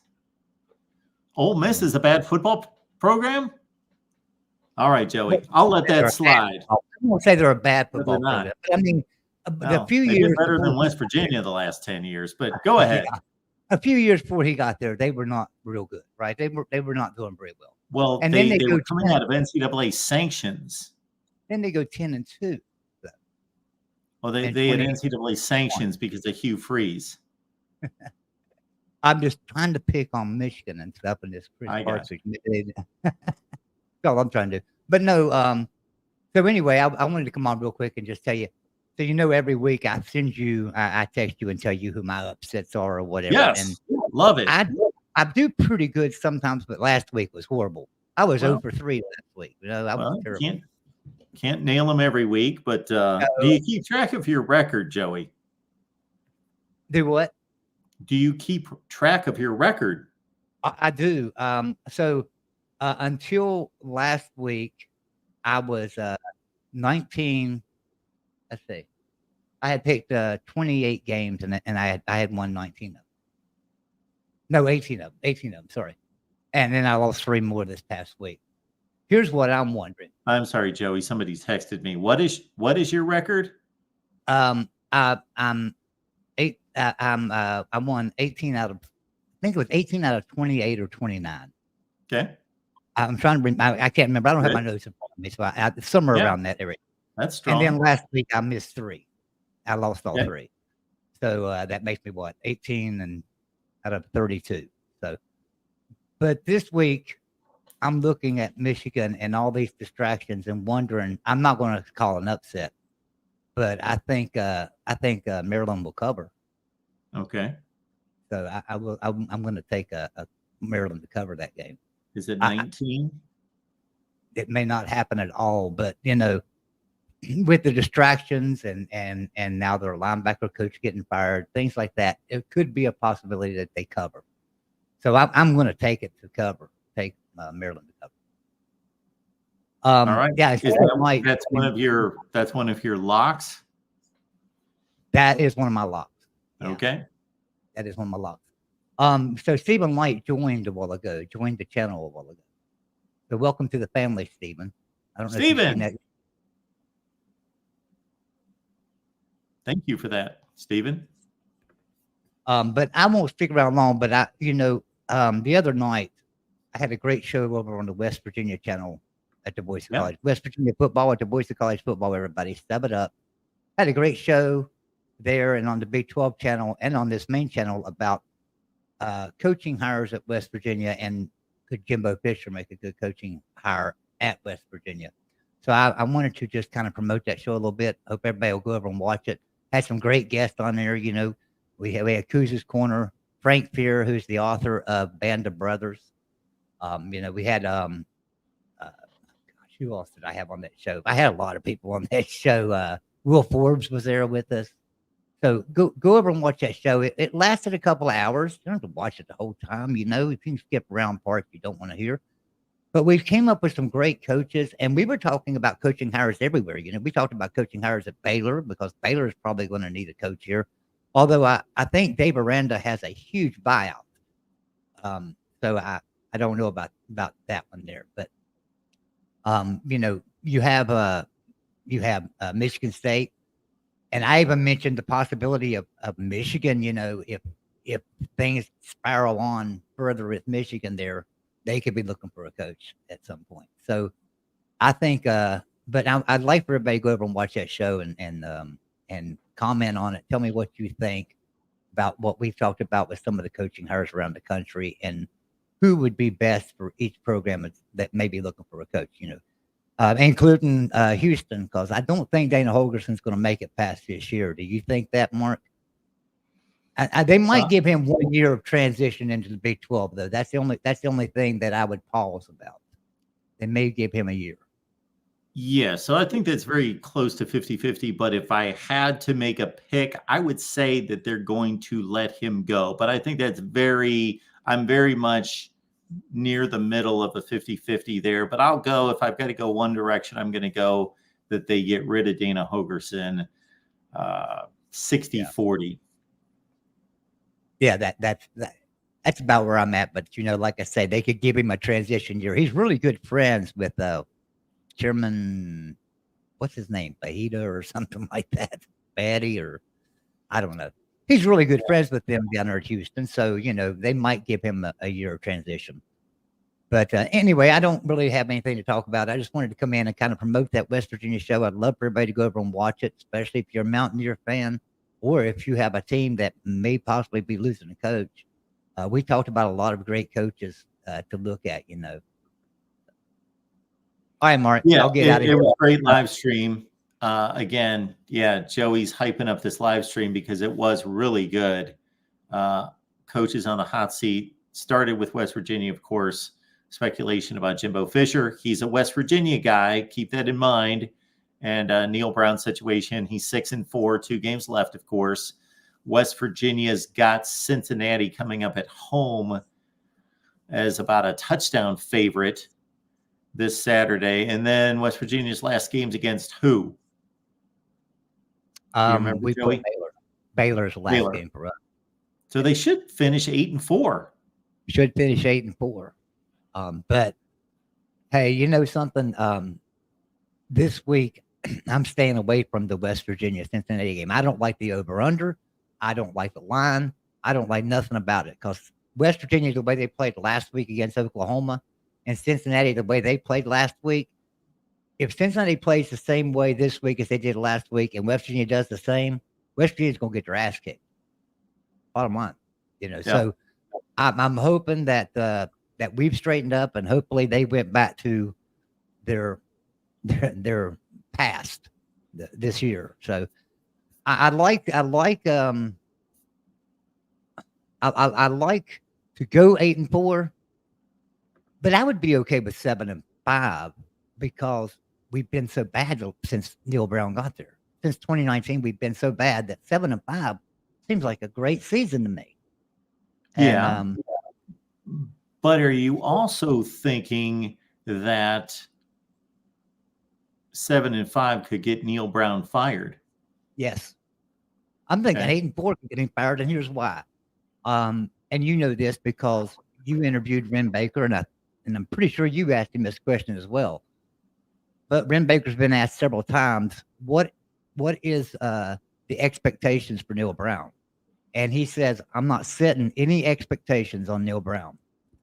After the season, I will look at his whole body of work. So he's not just going to look at this season. I don't know if a 10-2 season would necessarily save him if he's going to look at his whole body of work, because he's not done very good. So, but an 8-4 season is going to bring him up there a little bit to make people think, that's for sure. But I don't know if it'll save him, and here's why. On the academic side at Western University, they're running a $42 million deficit on the academic side. We all see what's happening at Colorado when Deion Sanders come in. Now all of a sudden enrollment's up. You know, they're getting more people in, whether they're playing football or not. There's more people going to school at Colorado, mainly because of Deion Sanders. If we could get a good coaching hire in there, like a Jimbo Fisher, it might help that deficit on the academic side as well. So I think that this is a great opportunity for West Virginia to go out there and grab a big name coach, a coach that they can get, right? Because let's face it, big name coaches, they just don't hit West Virginia very often. So this would be a way to get Jimbo Fisher, because Jimbo's a huge Mountaineer fan, right? He grew up in West Virginia. He's got businesses here in West Virginia. He comes up here quite often, goes to dinner at mom and pop restaurants, sits there and signs autographs. You know, he's a great guy. Absolutely one of the best guys in the world. What do you think of this? I'm sorry to cut you off. You're fine. What do you think of this, Joey? That it may not just be the evaluation of Neil Brown and his record and everything that goes with it, the recruiting and everything that they're seeing, and the money. You bring up a great point about money. But if West Virginia, let's say, would normally be okay with Neil Brown and would most likely keep him, but could get Jimbo Fisher, that situation's different than them being okay with Neil Brown and Jimbo Fisher's not, or somebody else that they really like is not on the market, that they would opt to keep him normally. But since they can go get somebody that they really want, that's going to get rid of him. Yeah, and I could also see West Virginia trying to pull a Florida State deal. So, like, in other words, bring Jimbo Fisher in as the offensive coordinator, because we need an offensive coordinator. Bring Jimbo Fisher in as offensive coordinator, coach in waiting, right? So if Neil Brown has a bad season next year, he's out. Jimbo becomes the coach. Now, would Jimbo go for that if he's offered a head coaching position somewhere else? Probably not. But it might be worth the risk to just ask, to just find out, could we bring him in as a coach in waiting, like Bobby Bowden did at Florida State? And then on top of that, that way, if Neil Brown has a bad season next year, he's out. We have Jimbo Fisher as the head coach. That might be a possibility to try something like that. But I just think that the opportunity is here right now for West Virginia to go out and jump on a big name head coach, to get somebody that can recruit. He's a very good recruiter. We all know that. So he'll be able to recruit. Neil Brown's done better than, a lot of people do at West Virginia, but he's still not, he's done better than Dana Holgorsen ever did. That's for sure. Dana, in terms of recruiting or overall? In terms of recruiting. Okay. Gotcha. In terms of recruiting. He's done a lot better for recruiting. He's done a lot better for the culture at West Virginia. So there's that too. But it's just, I've always said, and I've said this, he's a great coach Sunday through Friday, and then he gets on Saturday and some reason he forgets how to coach and can't win games. So, but he does everything right, absolutely everything right. He's a a great steward for the university. He's a great communicator. Goes out, he does great interviews. He'll come on shows. He'll talk to people. He's not scared. He don't back down from all that stuff. And he's gung ho, right? He goes out and he gets it done, but he can't get it done on Saturday, and that's the most important thing is that W. So I don't care if he's recruiting the number.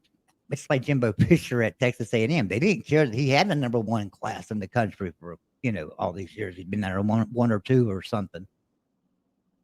They fired him, So they're going to have to do that at West Virginia too. It doesn't matter that Neil Brown is doing twice as good recruiting as Dana Holgerson did.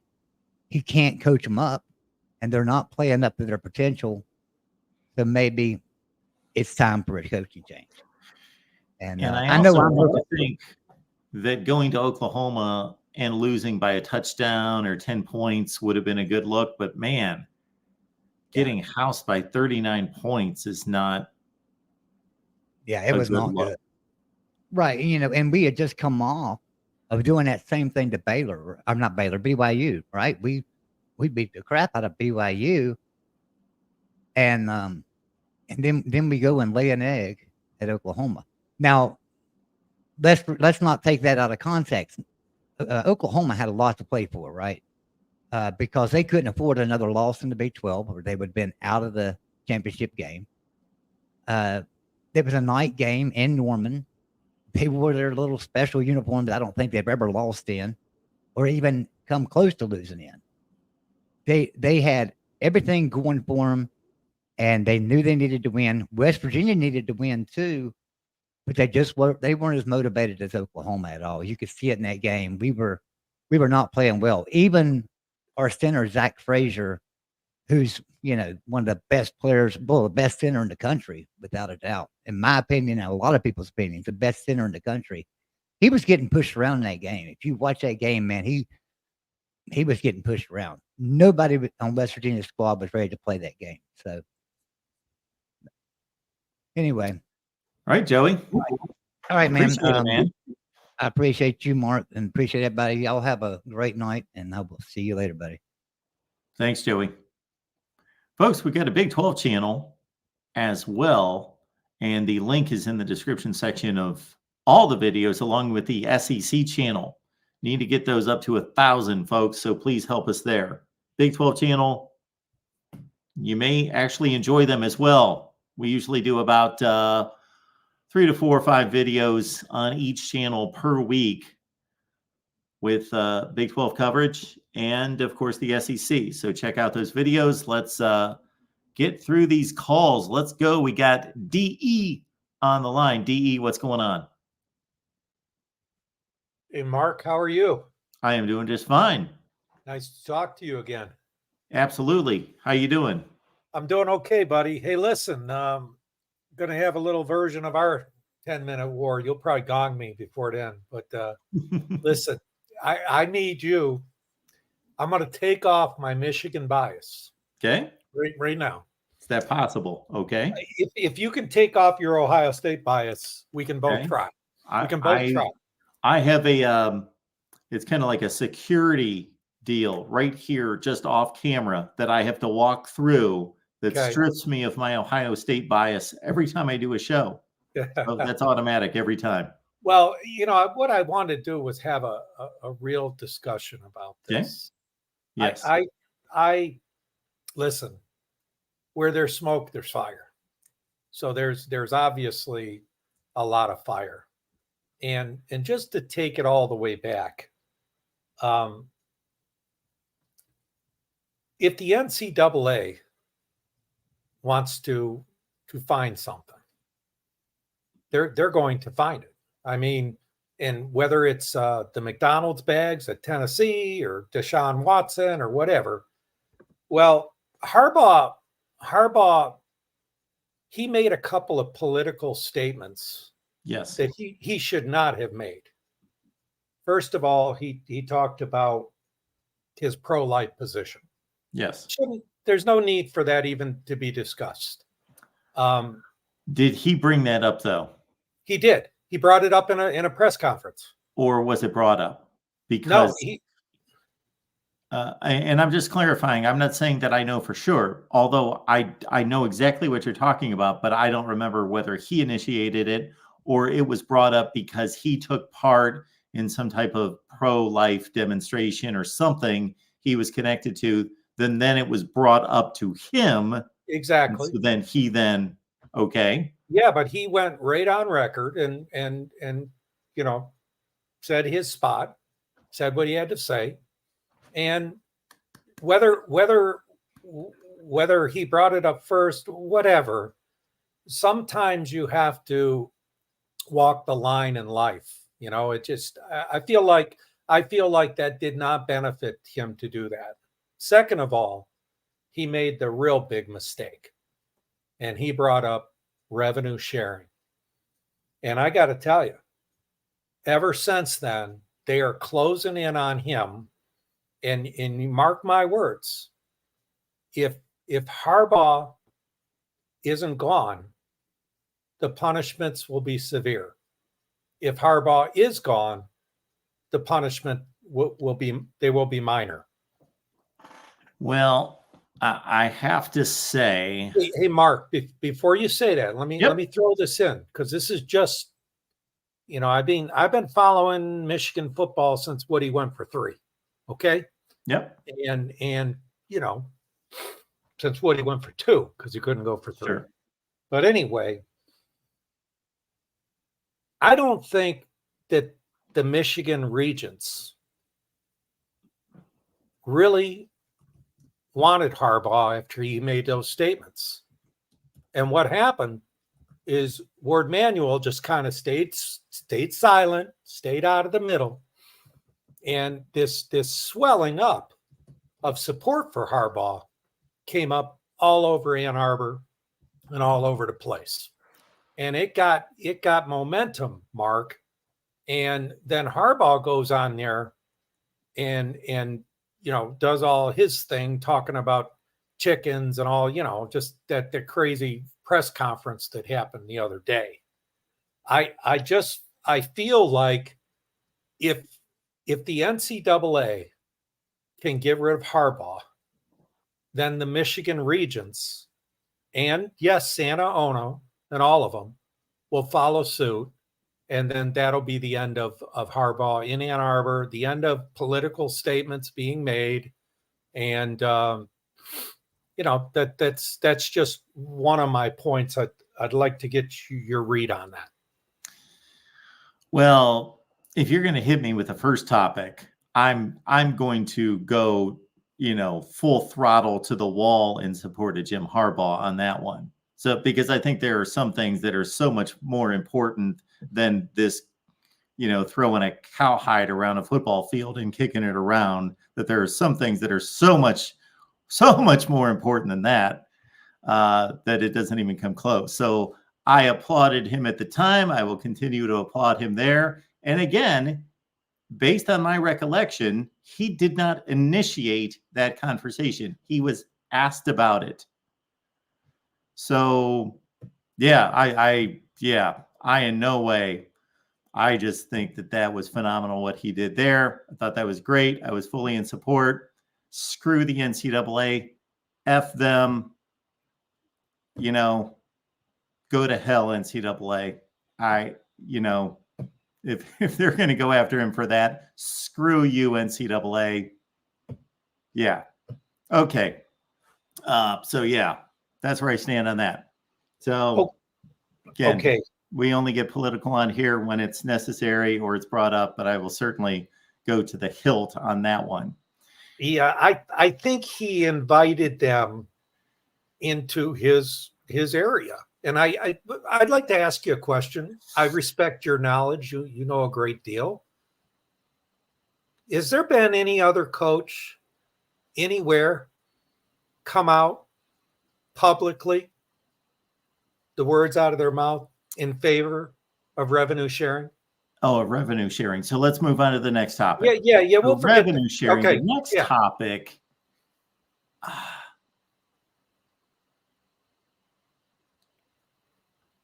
I don't recollect. I'm going to Dabo Sweeney because I remember him talking about it, being asked about it. Of course, Nick Saban has Jimbo Fisher. They had their back and forth about NIL and all that business.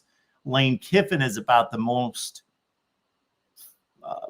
forthright coach in college football to say what's on his mind.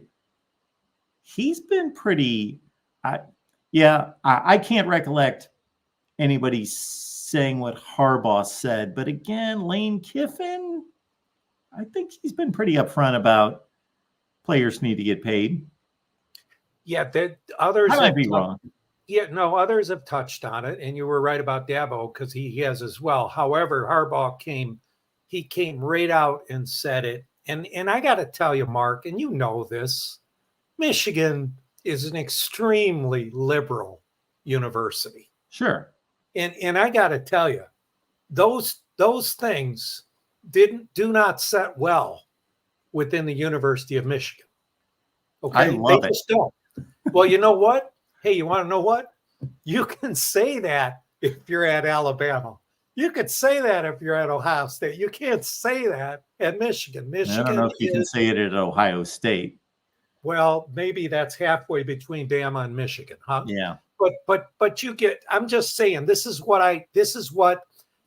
my 50, 60 years of watching, my school. And I think that if Harbaugh would have lost 2-3 games this year, they would have fired him right away because of those comments and him stepping outside the parameters of what the university thinks and feels. Okay. And maybe, okay. Jim Harbaugh. He doesn't really fit if you think about it. No, he doesn't fit. And our society was in a different place in 1986 when he was the starting quarterback at Michigan. And his values and so forth are probably in that same exact place. Yes. Yeah. And society's is not, unfortunately. But anyway, I got to tell you that when I just listened to Jim Harbaugh speak, I know better. He doesn't sound that intelligent to me, but I know better. He is.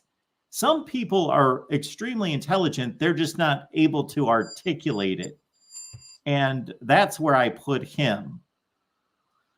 So when he comes out and makes those statements, he has to know exactly what he's doing. He has to know, you know what?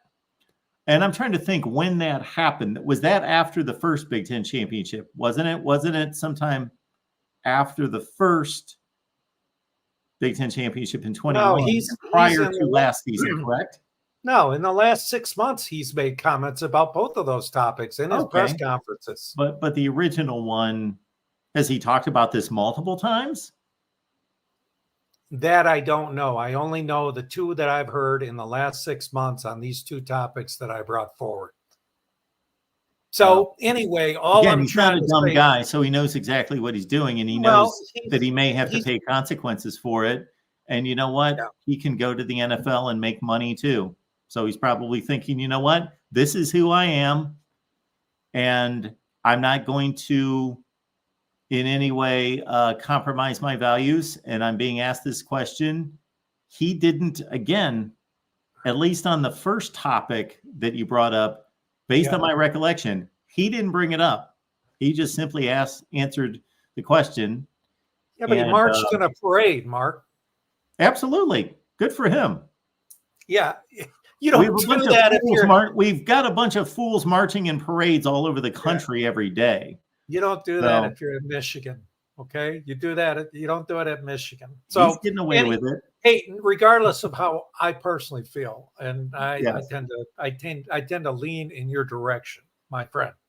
All right. So that being said, okay, I do believe that the University of Michigan, if they could get him out of there, they would get him the heck out of there. And so listen to this one.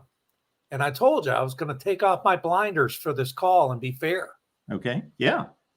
How did things turn yesterday from, okay, we got the big hearing today. Harbaugh's already lined up. He's already, quoted Judge Judy and Harbaugh's a goof, okay? But he's our goof. He's our goof, okay? You love him if he's yours. He's like Bill Lambier, okay? Played for the Pistons. You love him if whatever. Anyway, so listen to this read, okay?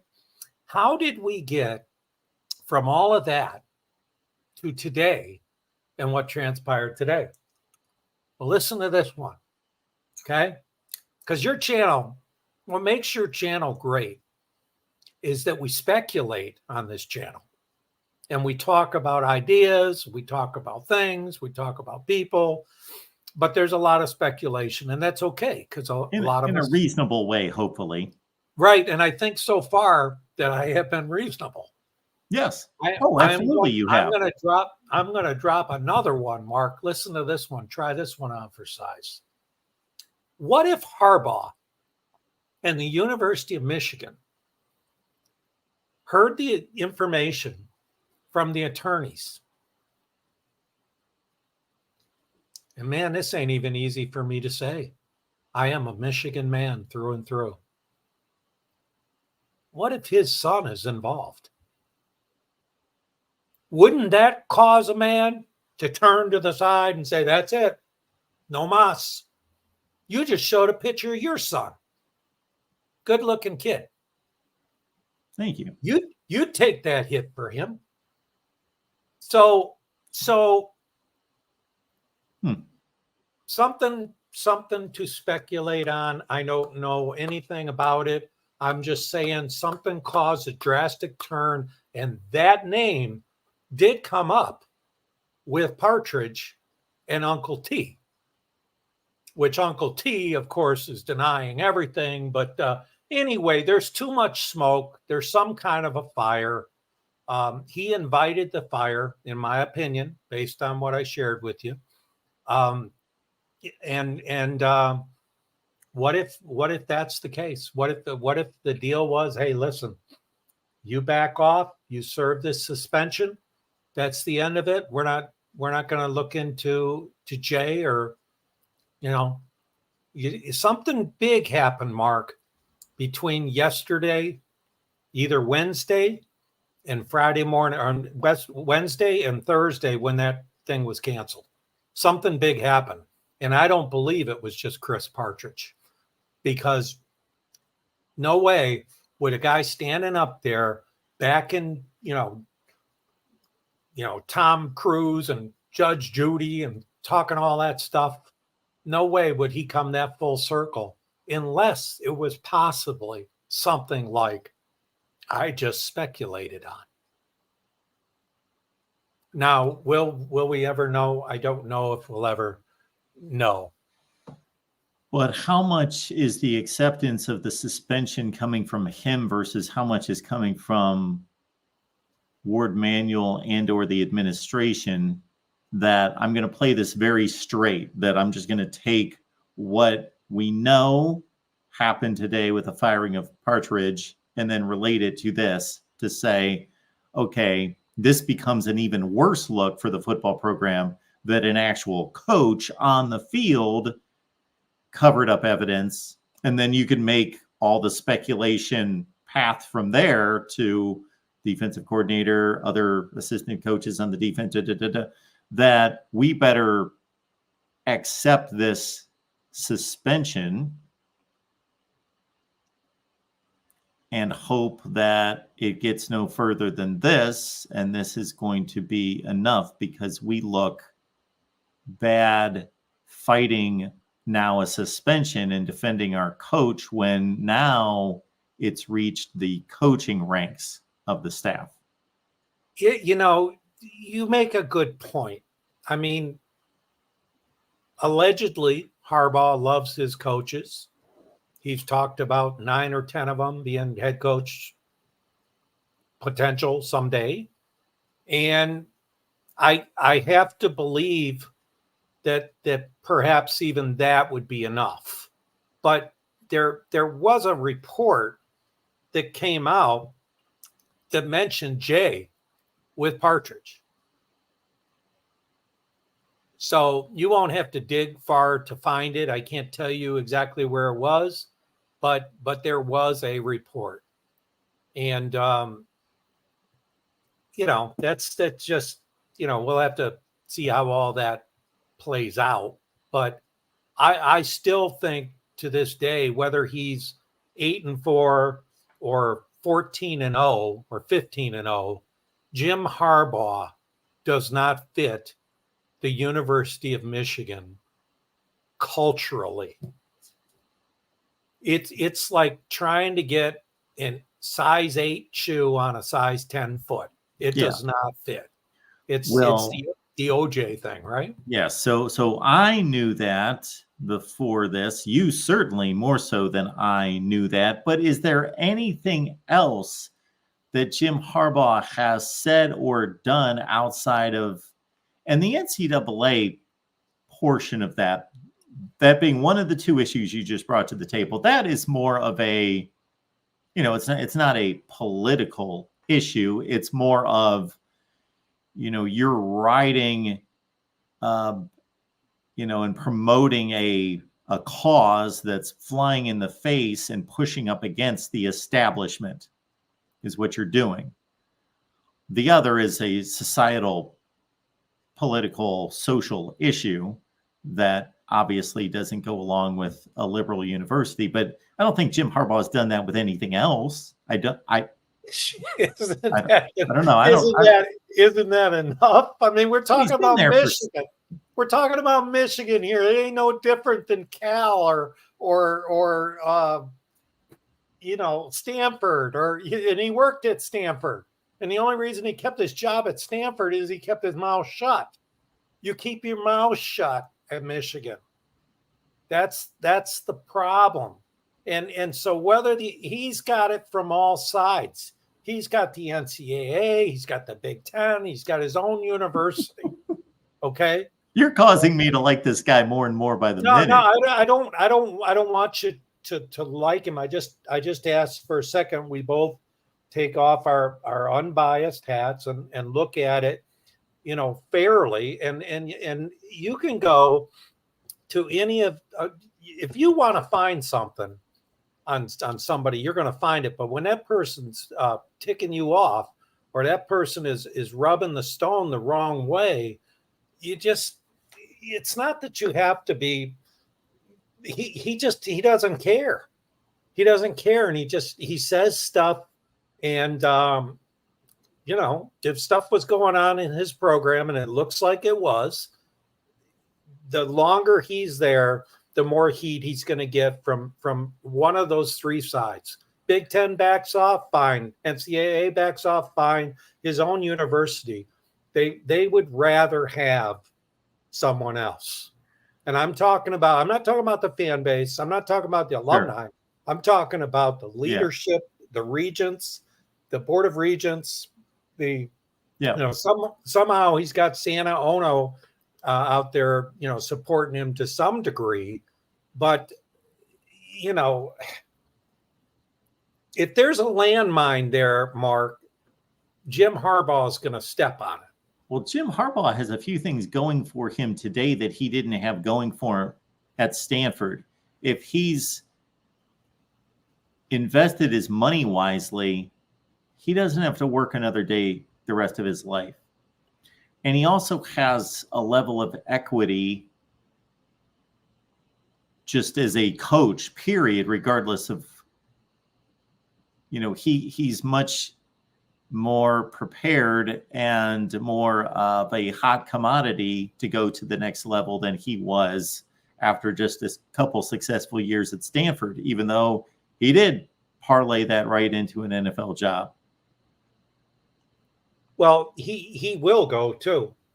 The only reason that he's even still at Michigan is because his kids, and he's got 9 of them, his kids go to the same schools that he went to. He drops his kids off at the school that he went to.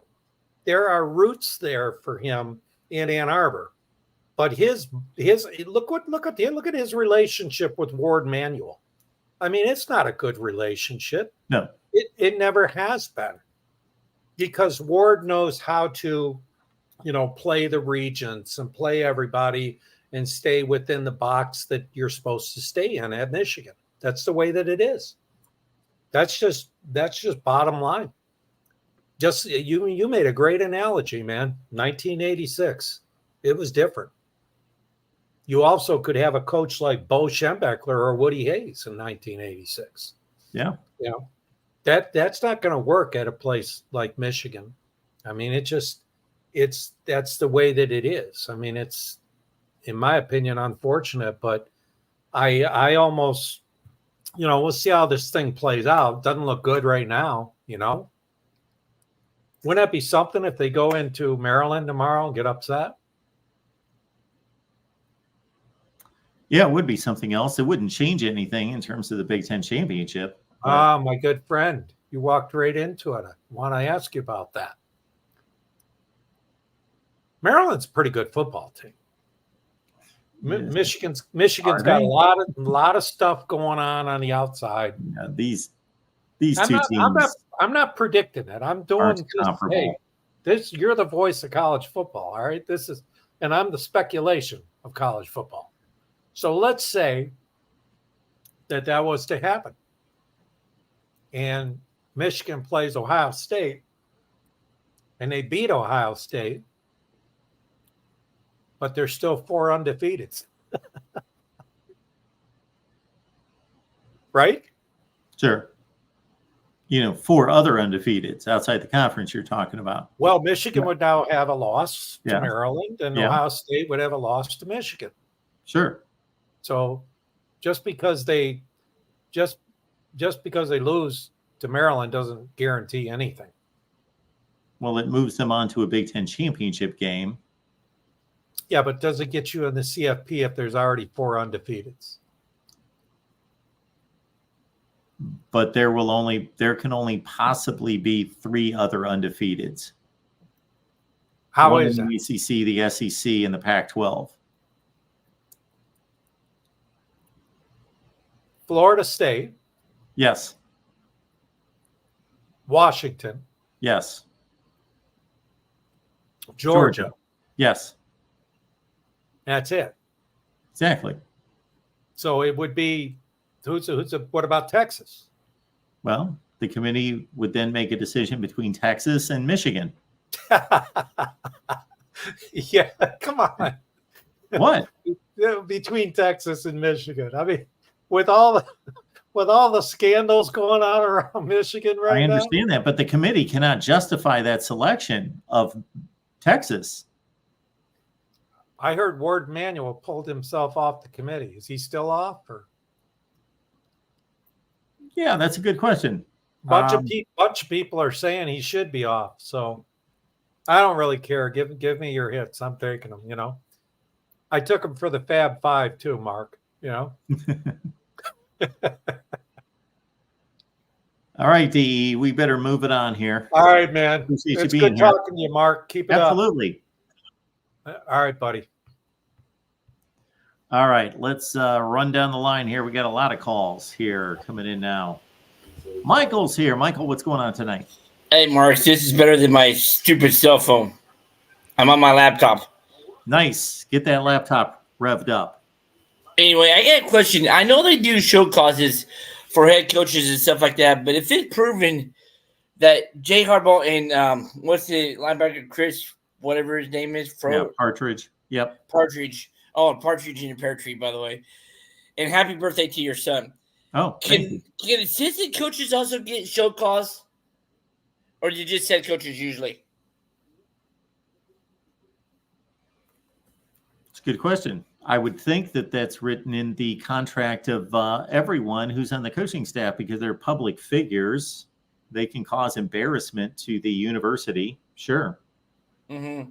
I was wondering, and then, I know right now, Connor, he's, quieter than in church mouse, it's like Jerry right now in church.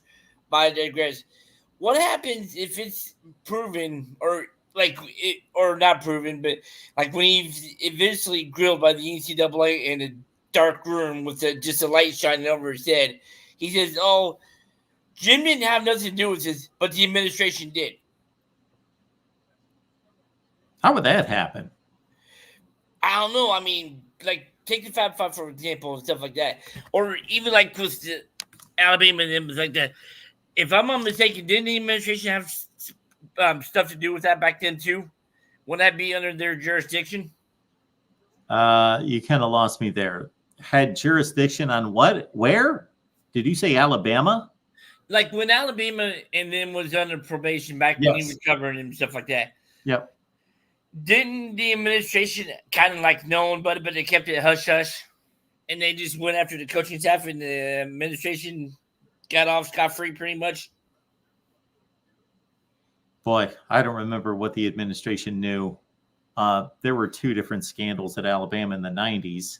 But this would be a situation where you're talking about cheating in-game on the field and that the administration would know about it, but the head coach wouldn't, and the administration would be funneling money and so forth to lower levels of the coaching staff. That seems like an odd situation. Well, yeah, but I mean, I'm not trying to be bit stuff like that. And then to say that there's no expense report for Connor Stallions, saying he did it all of stuff like that. I don't know if you've seen that or not the other day. Yeah, but we did. Yes. I wonder if that was like just how him doing it, but still on the 55, that has to be pretty expensive though to do that and not ask for an expense report. Or did they say, "Hey, go do this," but we're not going to have you do expense reports?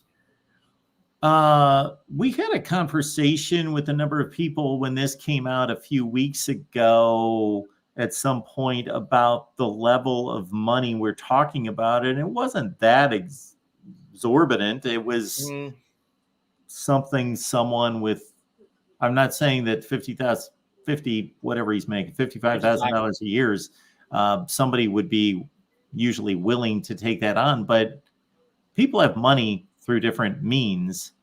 But yeah, he didn't want to apparently have that all tracked. Yeah.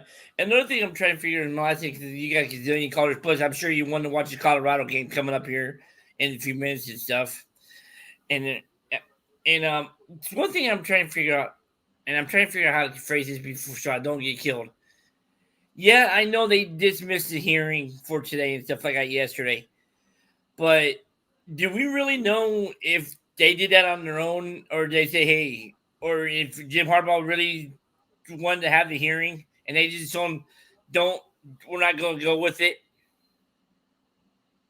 Oh, exactly. And that's what I said to the last caller. I said, we don't know whether because of the possible Harbaugh connection with his son that he decided to back off personally, or it's more connected to the Partridge firing, meaning that the Michigan powers that be are saying that, this is obviously now out in public of it being a higher level scandal and penalty, that it's only fitting that we do not fight this suspension.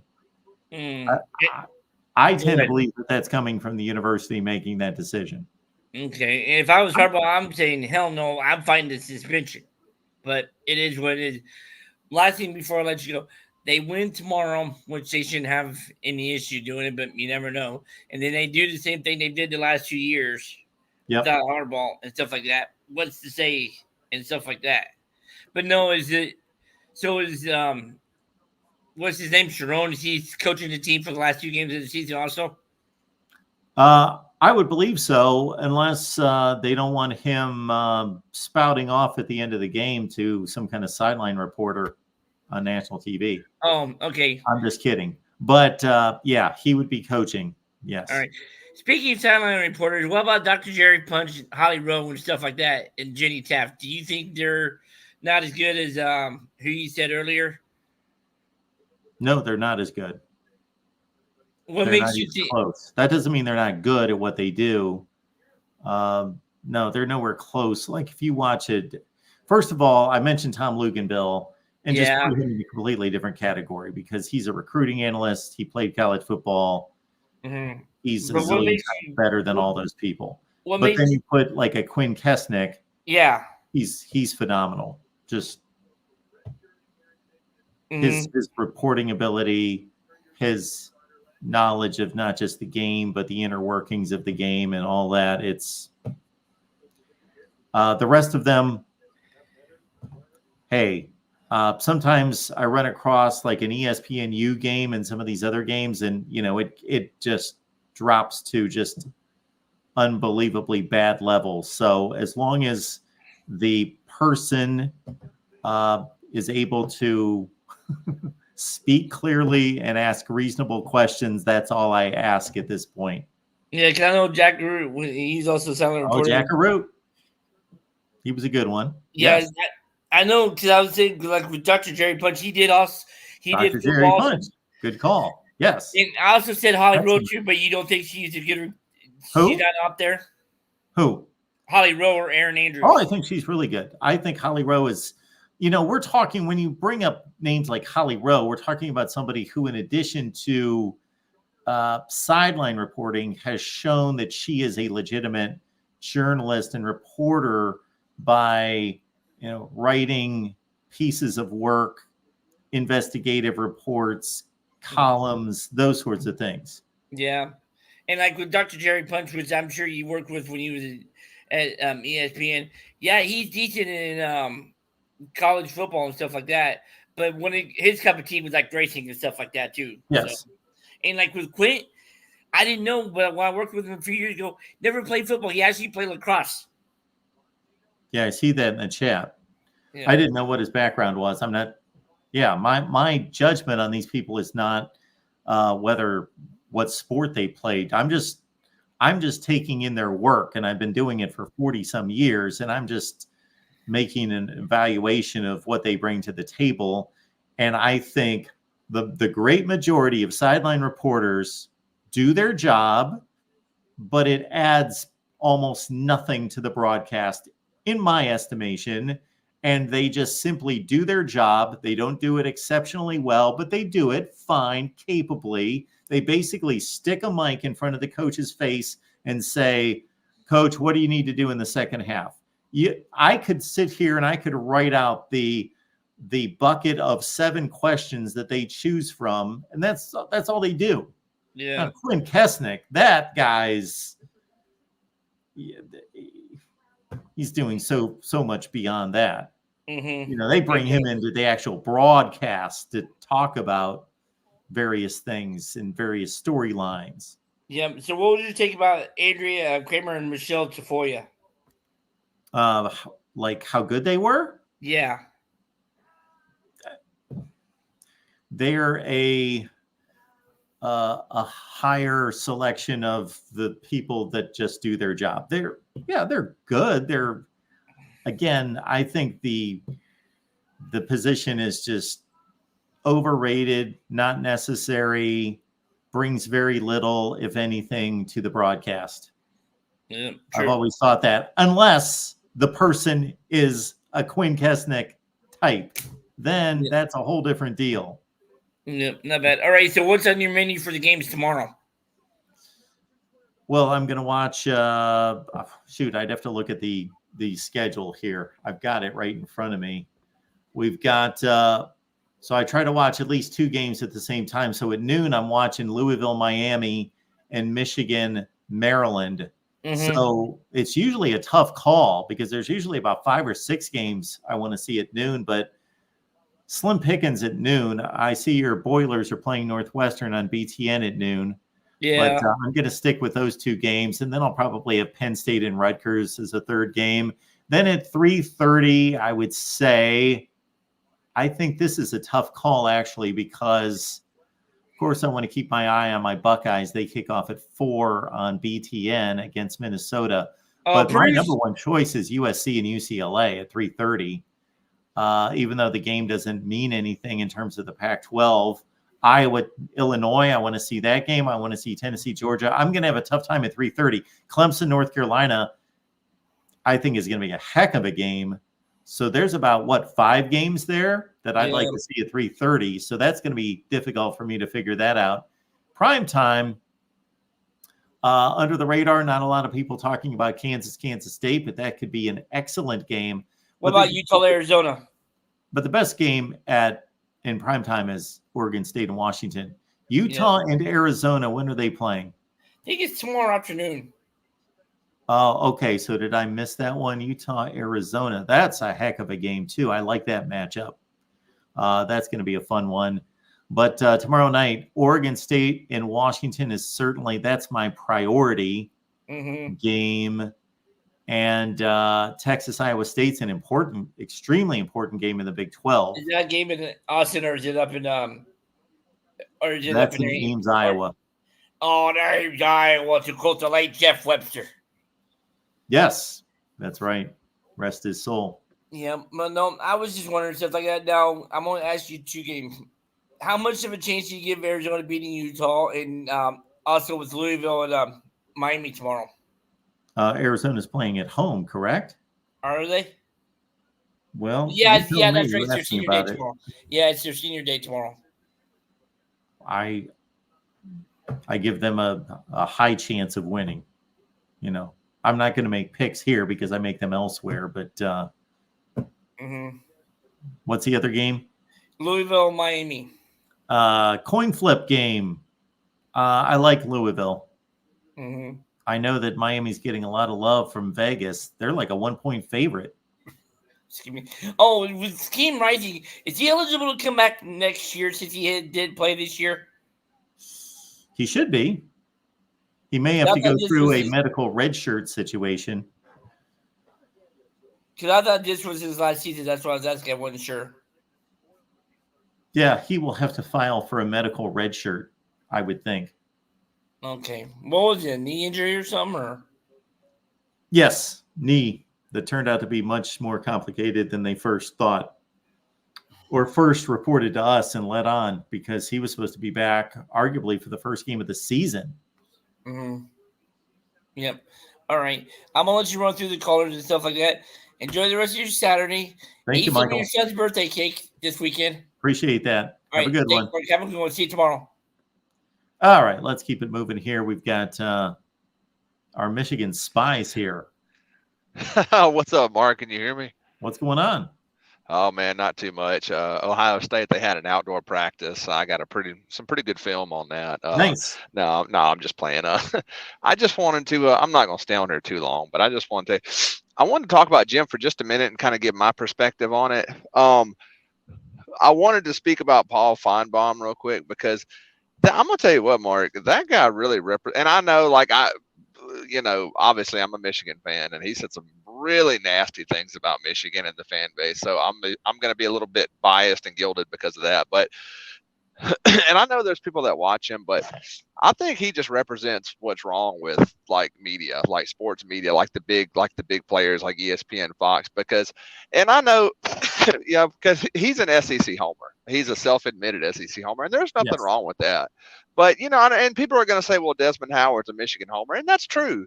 Desmond Howard plays around. He's very biased about Michigan, but he plays around with it. He'll laugh. Sometimes he'll kind of let you know he's kind of just, he played there, so he's kind of funny about it. But he can be a little bit biased from that standpoint. But there's a fine line between what Desmond Howard does and then what Paul Feinbaum does, which is basically to takes a situation at a school that he already doesn't like and just use it to bash the fan base, bash the school. I'd like to give you an analogy of why I think he's ridiculous, why he's an SEC homer. What he said the other day, I think it was yesterday, in regards to Michigan, he says it's a very obnoxious fan base, the most sniveling fan base in all of college football. He also said that they've only won 1.5 national championship games in the last 70 years. It's hardly anything to be excited about. And then he also said that he would refuse to half a national championship, actually, if we're keeping count correctly. But go ahead. Well, we won one in the 50s, and I think it was under Fritz Chrysler, I believe. 48. 48 was the last 48? One. Before 97. Okay, yeah, that was under Fritz. Go ahead. Okay. And basically he also said, they're not playing by the rules. We all know that he's Alabama. He likes Alabama, but he loves a multitude of college teams. He loves Tennessee a lot. He grew up in Tennessee. He talks about Tennessee all the time. He's Something a notable. graduate of the University of Tennessee. See, I didn't know he graduated there. I Yes. didn't know that, but I knew that he's really big on Tennessee football. Something that's kind of notable about Tennessee, and correct me if I'm wrong on this, but I think they've got 2 national championships in about a 65-year period. They got slammed for 5 NCAA violations under Jeremy Pruitt, and he did speak about that, but he spoke about it was never the University of Tennessee. It was just Jeremy Pruitt. He didn't really say much of anything about it. Their fan base, I mean, this is a fan base overall. I mean, they threw trash on the field. They've rioted before. That when Nick Chubb got injured from Georgia, if you watch that game, when they carted him off, you can hear the Tennessee fan base singing "Na na na na, hey hey, goodbye."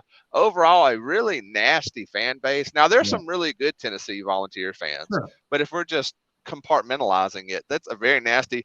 But that's not stopping him from getting on SEC game day and popping out of volunteer orange caskets and waving pom-poms and acting like a straight hooligan. You know, I mean, that guy is just completely ridiculous. Some of the stuff that he said about us, like, I don't appreciate that, and I don't understand why there's a space available for that in major sports media, because it's just bias and it's hatred. Wow. So there's a lot there to unpack. Yeah. My evaluation of Paul Feinbaum overall is that when I first came across his show, this was prior to him going to ESPN, that I came across his show. And once it was transitioned into a TV show, much like these radio shows were here in the last 15 or 20 years, I didn't really get it. Meaning, he seems like he just generally just lets the callers call, make a comment. He gives a very surface answer or response, especially if it's football related. If it's really on the field football related, he usually has very little to say. If it's in some kind of his wheelhouse, then he may go off. But he's been dragged into this world of quick takes and harsh takes and hot takes. And if you don't come strong on a topic one way or the other, then see what we do here and what I do and how I approach it isn't really the most popular or the most effective way to approach sports, politics, whatever you're talking about. I give a very measured approach, more analytical, less emotional. And let's face it, most of these issues are not like 100% right, 0% wrong, or the other. There's usually the truth is somewhere in the middle. Right. But you don't get to be where he is, and you don't last at that network by just basically saying, let's wait and see the process go through and the NCAA to do its work. And, you know, we have this evidence, so that doesn't look good for Michigan, but let's also understand Jim Harbaugh has not yet been connected. And by all reports, he's not connected to it. That doesn't get eyeballs. You know, there's a reason that ESPN and now Fox does, you know, basically a clone of, I can't even think of the name of the show, but where you got Shannon Sharp on one side and you got Skip Bayless on the other, and it used to be Skip and Stephen A. Smith. You don't present shows like that with guys like me. Although I don't want to pat myself on the back, but I will. Much of the time I tear those guys to shreds in terms of being measured and actually bringing facts and statistics. But, you know, you have to basically say either, you know, this person, this situation is, they're the greatest in the world, they're doing no wrong, or you got to say, you know, condemn them to hell. You have to take very opinionated, very end of the spectrum takes on this, because that's what they're looking for. And so Paul Feinbaum, Yeah, I've heard him come out hard against Michigan. And the last one that I heard, I can't even believe I sat through an ESPN 30-second, like when they showed the videos on the ESPN website, you usually have to sit through a 15 or 30-second ad. And I refuse to do that, to listen to Paul Feinbaum or anybody talk for 23 seconds or however long it is. I just never find it worth it. But I did in this case just the other day. It's the first time in forever that I've done this. And you may have heard this. He went off on Michigan and basically said, this place hasn't been relevant for 100 years. Relevant Exactly right. for 100 years. And what have they done? Nobody cares about Michigan. It's not Ohio State. They're not nationally relevant. You know, he just kind of repeated the same stuff, and that's what it was. Now, the Buckeye in me kind of chuckled and thought that that was rather amusing, but I didn't agree. I knew you were. I didn't agree with it. Of course, Michigan's relevant. No, Michigan has not won a national championship or really been close to a national championship in 25 years, but that doesn't equate to relevance to me. So I thought it was an unfair take, and I just thought it was a clickbait type of take. But I'm just basically here to explain those are the kind of people that those networks want to try. You also have to understand this. That is a dying world. That whole industry is dying. That's why it's dying, because it's trash. Because they're, in my opinion, I mean, and I know go ahead, I'm sorry. It's dying because there's a zillion people like me that are taking viewership away. I know that I'm not taking many away, but you put a bunch of me's together and people are much more into authentic discussion and more access, more one-on-one access like we're having here to talk and engage in this. So, you know, you're talking about ESPN at its height had 101 million of the 112 or 13 million homes, and now it's down to like 73 million. That's an enormous. They've lost 25% of their audience, of their subscriber base. And the only reason those people are hanging on is because they want to watch football or the NBA or whatever, but mostly football. And they're not watching their stupid shows because their shows are tanking because there are people. And again, I'm not saying I'm anywhere close to the top of the list. There are other people that people can watch. You can watch your own sports discussion whenever you want. Just go online, listen to whatever podcast you want. You don't need ESPN, and you don't need to be hooked into Sports Center and what other crazy analysis that they have going on with whomever. It's just it's a dying model. Yeah. Well, I understand. And one other thing I wanted to speak about is, well, like I said, I just wanted to state that too. Like I said, I think, and it's not just because I'm a gilded Michigan fan. You know, I kind of felt like when all that was going on, I felt like for the first time I understand what Penn State went through in 2011, because all that came about, and then they were saying, well, Joe Paterno didn't have anything to do with it, and then it turned out that he did. And then the media kind of just started seizing on it. Oh, they care about football more than they care about what's right and what's wrong. And the fan base kind of got drugged through it. And I remember thinking, man, that's a bad place to be in. And now as being a part of being a Michigan fan and seeing us kind of get drugged through it and seeing the players, it's just, man, it's nasty.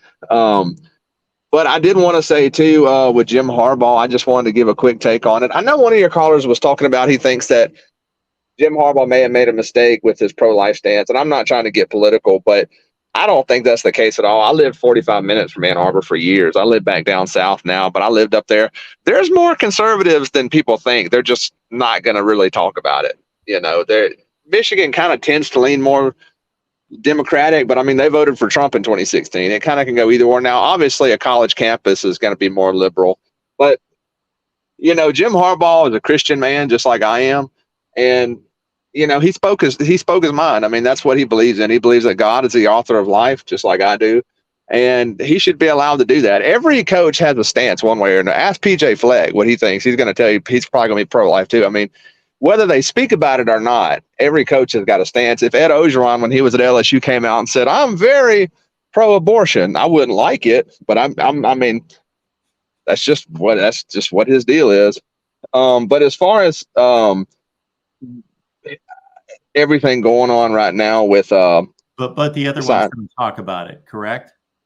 Say I've again? never heard any other coach make their opinions known on that topic.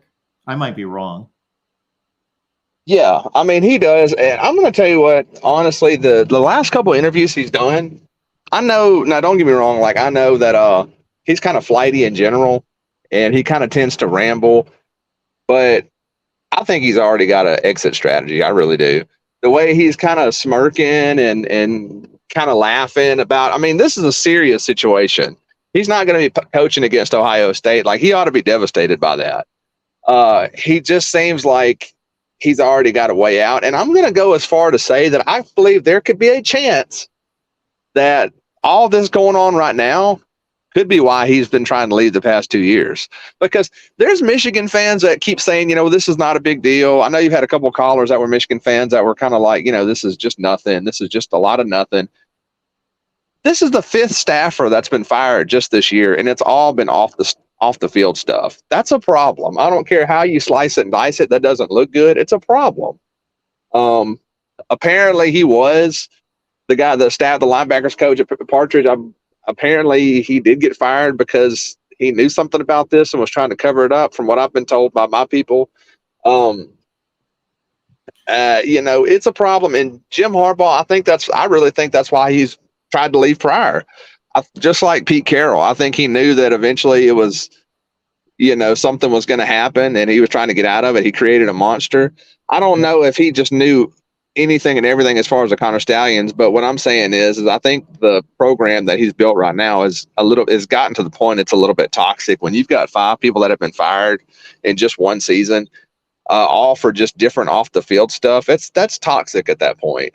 So I'm not disagreeing with your speculation about why he's acting so cavalier, but when is the last time we saw him? We saw him on Monday, correct? That's the last time he spoke.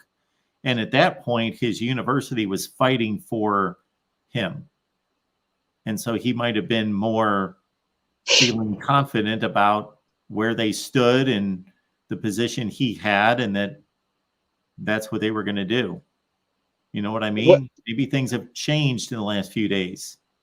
Well, and see, I agree with your take on that, but the reason I differ is because even with that being the case, I mean, this is his program. I mean, this is the best team we've had in a long time. If there's even a slight chance you may not get to coach against Ohio State, there should be a little bit of something there. And, you know, I'm just not so sure that he ever thought, I don't know. He may have known the whole time this wasn't going to go to court. But I think whether he felt confident or not, just given the certain circumstance, there should be a little more seriousness with him going on right now. And I'm going to tell you right now, I've gotten torched by Michigan fans. I'm a blue-blooded Michigan fan. I'm as Michigan as it gets. But I've gotten torched by other Michigan fans talking about Jim Harbaugh. This has got to be his last year. It absolutely has to be his last year. We cannot survive another year of this with him. He is a fantastic coach. He's had good years. He's had bad years. He's not Nick Saban, but the ship has sailed. I do think that the penalties are going to be a lot harder if he sticks around, most notably because he pisses off the NCAA. He doesn't bow to them at all. He laughs at them, and that's fine in a sense. And I like it sometimes, but there's just too much off the field stuff going on right now. He's tried to leave. Michigan fans got to realize too, he's tried to leave the past 2 years. We're more loyal to him than he is to us. Like, the man's already tried to leave. He would have been gone right now if the NFL job was right. So, you know, I just think other Michigan fans need to realize that, you know, the sun doesn't rise and set on Jim Harbaugh. And, you know, that's really all I got, man. I just wanted to voice my opinion on that because there's so many Michigan fans that are just like, we got to keep him. And I think he's bad for the program at this point. I hate to say that, but I do. So we're still going to win next week, but it's bad for the program. Okay. Interesting. Okay. Yeah, I tend to disagree, but I get your point. I don't think that's a crazy take because you're looking at holistically the program, but the program's obviously on the field never been better in 25 years. So Yes, it is. But I mean, if all those wins get vacated because of off the field stuff, how much does it really? Sure. He's literally been out half the season. We've got 3 NCAA investigations going on right now, all separate stuff. Yep. This is bad, man. Yep. All right, man. Well, I appreciate it. All right. Take care, man. Have a good Yes, night. sir. All right, let's keep it moving along. We got Porter on the line. Porter, what's going on tonight? Hey, Mark. That was a good call. When he said he was a Michigan fan, but he talked like me, I was like, wait a minute. I didn't reconcile. So joined us for a number of times. And yes, I was a bit taken back by that the first time as well. You know what Louis Gazard says about Southern accent. God talks like we do. So just letting you know. Okay, I'll be prepared for that someday. Speaking of which, well, let me just say this real quick. I wasn't going to talk about Harbaugh, but I was going to talk about something else. But part of the issue with you Big Ten fans is you're so self-righteous and you're so worried about what your fellow conference members think about you. You guys don't know how to go into a bunker mentality. What Auburn did in 2010, that was a textbook bunker mentality. Yeah. And you guys are so worried about what everybody's saying about you. You need to take a lesson from your people down south and just if this scandal had happened in the South, this would be off the front pages in a week. We don't care about this stuff. I mean, we're like, well, yeah, if this thing is different. If this thing came out, we'd be like, well, yeah, we did it. Okay, whatever. Okay, let's move on. No. This is different. The reason this is different is because it deals directly on the field. So what was our last scandal in the SEC? Our last investigation was Tennessee. Well, what typically happens is we find out, okay, Tennessee's being investigated, and there's a big 3 or 4 day news cycle that hits, and it's the biggest talk in college football. And then the NCAA goes off and starts investigating. And then we only hear something of it every so often. And then there's the final conclusion to it. And the judgment is handed down. Then it becomes another big story. But this is dealing with cheating that is directly attached to what's going on the field in front of our eyes every week. And that connection that people have with the games going on, that's different. I believe that if this was happening in the SEC, it would be enormous. But we've known about this for what, 8 weeks, 6-8 weeks.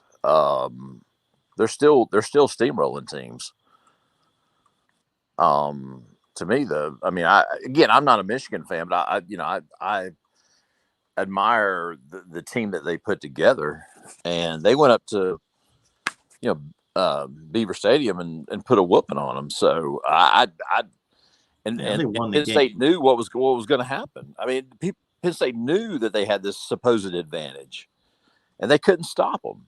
So, and I want to say this too to my Michigan friends in the chat, and I'm not a Michigan fan, but I've always kind of liked Michigan back during the growing up watching college football, the Anthony Carter years, and the great helmets, and Bo Schembechler and all that. I always kind of liked Michigan. Keep in mind the AP. If you're named a national champion by the AP never goes back and rescinds those national championships. So if you win it, just like Southern Cal did in the early 2000s, the AP is never going to go back. So if you win it, claim it.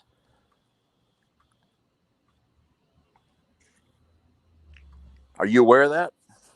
Yeah, I'm aware of that. I don't know what you're targeting here. You targeting college football fans who tend to take half a national championship away from Michigan? Is that what No, you're my point. talking about? My point is, I mean, in the chat, there's a lot of like, "Hey, they're going to have to vacate their national championship." Oh, I got it's, if they win a national championship, that AP national championship is going to stay forever. Okay. So do we have another like example though? I just said Southern Cal. Southern Cal when? Oh, in the early 2000s. So the AP has never gone back after the Reggie Bush scandal and gone back and rescinded those national championships. okay, but that's So yeah.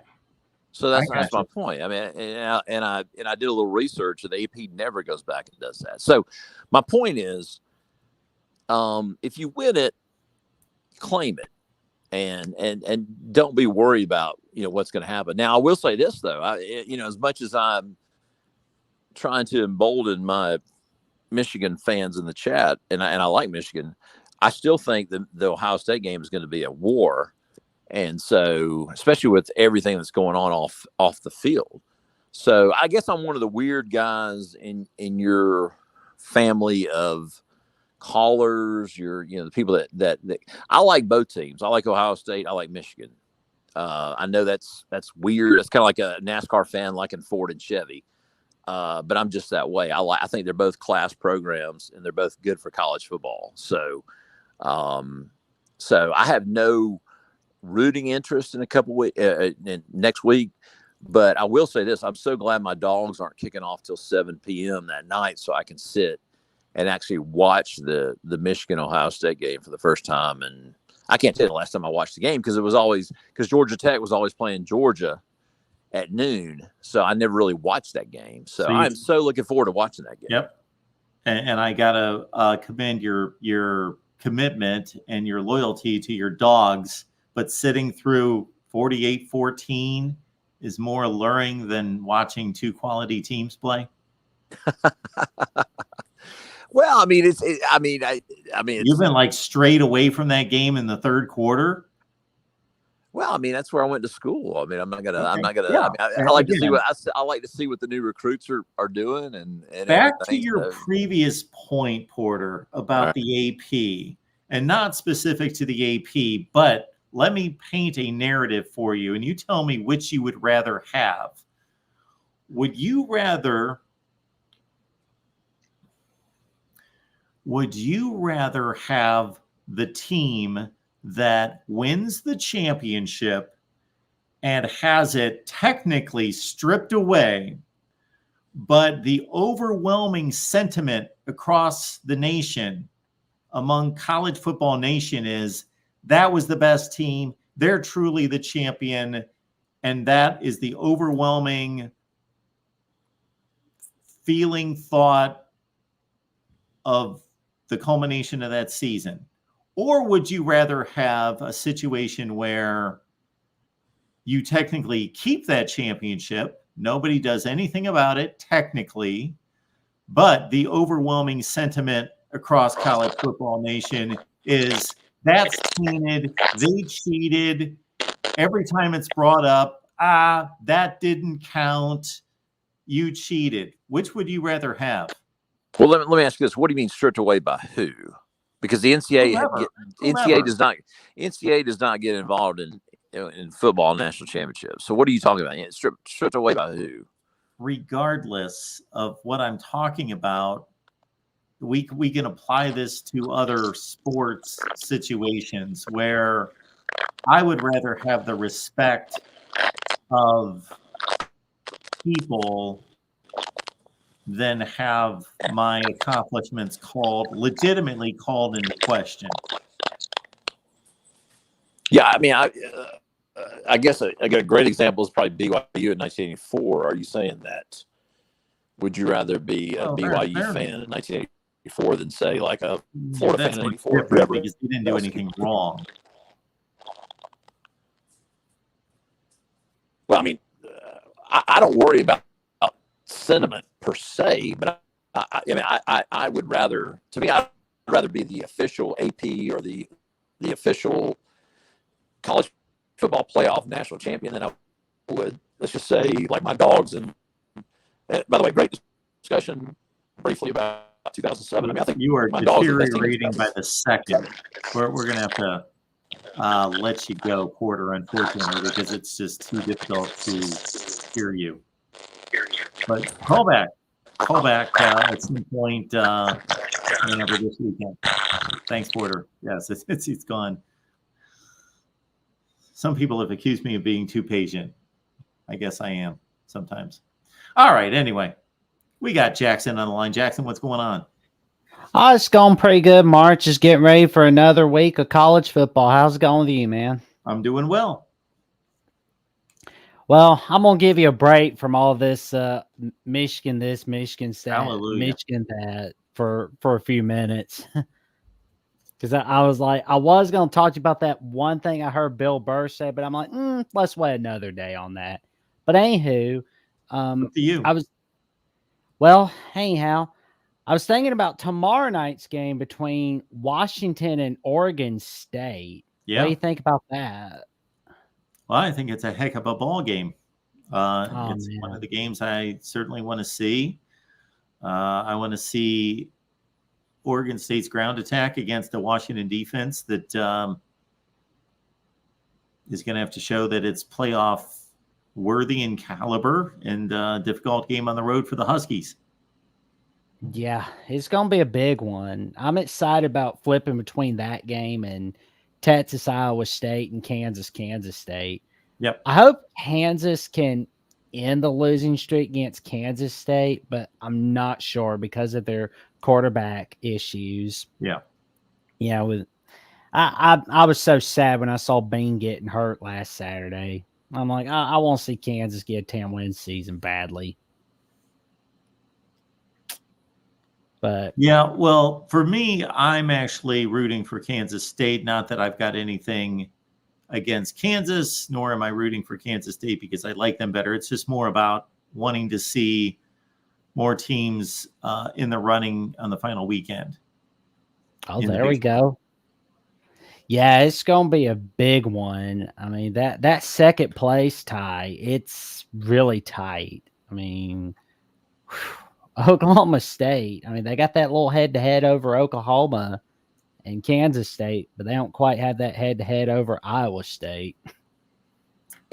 Yeah, certainly if we had more time in the week, I would have dug in on how all of those tiebreakers work out. But yeah, we'll be able to do that the final weekend of the season. I'm sure there's going to be all sorts of tiebreaker scenarios in that conference in particular. And that's probably going to be the only, there may be something in the Pac-12 depending on how those games go this weekend. Certainly if Oregon State can pull off an upset, then we're going to have all sorts of scenarios in the Pac-12 as well. The Big Ten is going to be cut and dry. Of course, if Iowa wins this weekend, they've got the West. The ACC, we'll see with Louisville if they get tripped up, and then North Carolina's got a shot. If they can pull off an upset at Clemson, then that's going to bring that race down to the final weekend with North Carolina and Louisville. But the Big 12 and possibly the Pac-12 are the most interesting log jams at the top. Yeah, I've got a weird feeling the Pac-12 could play itself out of a playoff bid again. Yeah, and I would not like to see that. I would like to see the Pac-12 involved. People think it's the best conference. I've got it ranked the best conference right now. I don't necessarily believe that, but it's up to Washington and Oregon to hold serve and play for a conference championship game. Yeah. Well, speak of the devil, Pac-12 football, Washington State's winning 14-0 as of right now with 5 minutes left in the first quarter. Oh man, I didn't think Washington State would be looking like that, but I thought Colorado would be giving a little jet and pep, but I guess they're not.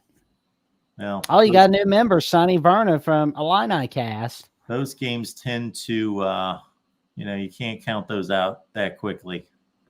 No, you can't. Oh man, he's a pretty cool dude. Yeah, Sonny's a good guy. Sonny, we appreciate you being here, sir. Oh man, I mean, he knows his stuff about Illinois football.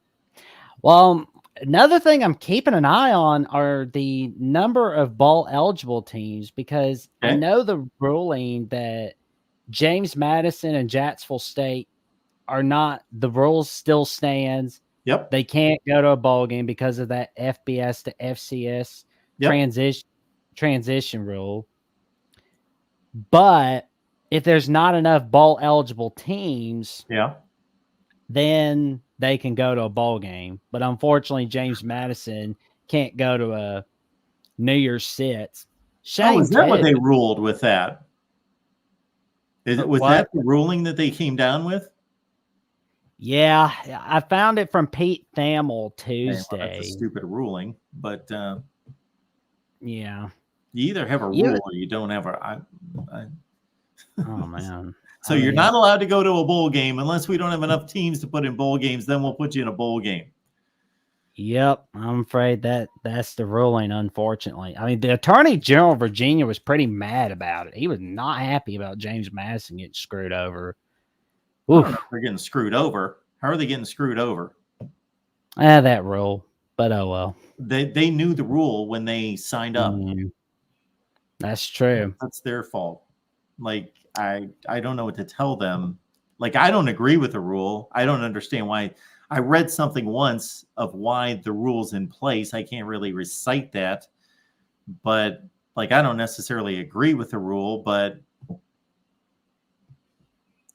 I don't feel sorry for James Madison. I feel sorry for the players. They don't have anything to do with the decisions that are made. You know, they've earned, obviously, easily have earned a bowl bid, but the powers that be, I have no sympathy for James Madison, the university. They knew what they signed up for, that they were going to have to wait.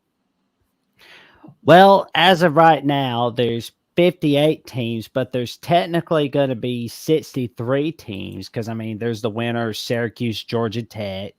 They're going to clinch bowl eligibility. Yep. Loser has to win the final game. And let's be real, if Georgia Tech better win this Saturday because they're not going to have a shot in the dark against those Bulldogs. Oof. And Nebraska, Wisconsin, that's going to be a battle for bowl eligibility. You talked about this on Twitter the other day, Mark, where Wisconsin's 21-year winning season streak is on the line. Yeah. So they better win this game. And if not, they better win against Minnesota. And the Big 12's got Central Florida, Texas Tech. Winner of that game has clinched bowl eligibility. Nice. And Mountain West, winner of Boise State, Utah State. That's a shame Boise State's having to fight for bowl eligibility, but oh well. And we got Marshall, South Alabama. Winner of that game is going to have to clinch bowl eligibility. Okay. So, I mean, I don't know how many bowl eligible teams there's going to be at the end of next week, but I hope to see that there's enough room for James Madison and Jacksonville State. That would be pretty cool. But I do have this weird feeling Northwestern already clinched bowl eligibility irregardless last week with that 5th win because of that APR rule. And knowing Northwestern, they're a pretty good academic school. Yes. So, great job by David Braun, by the way. Yeah, I enjoyed seeing that he was rewarded. Yeah, it's pretty cool that he got the head coaching gig. Well, last question I got before I'm going to get off here because there's plenty of callers and you got to keep it rolling, Voice College Football. What did you think about that 247 Sports article from the UCLA beat writer? I forget his name, Tracy somebody, where he said Chip Kelly is likely gone after this year. Well, yeah, we talked about that with Tony Siracusa on Monday's USC show. So I know that Tony had said that earlier in the week that most likely Chip Kelly was going to be gone. And then I saw Tony state something on Twitter this week that wasn't necessarily the case. I think it's about time for Chip Kelly to go. I just think that UCLA, I think the move to the Big Ten is something that they need to take seriously about being competitive, and that's going to be a tough road to hoe.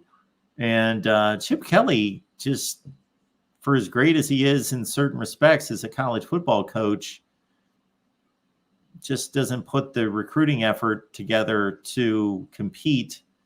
And that's going to be difficult in this conference. So yeah, I would let him go.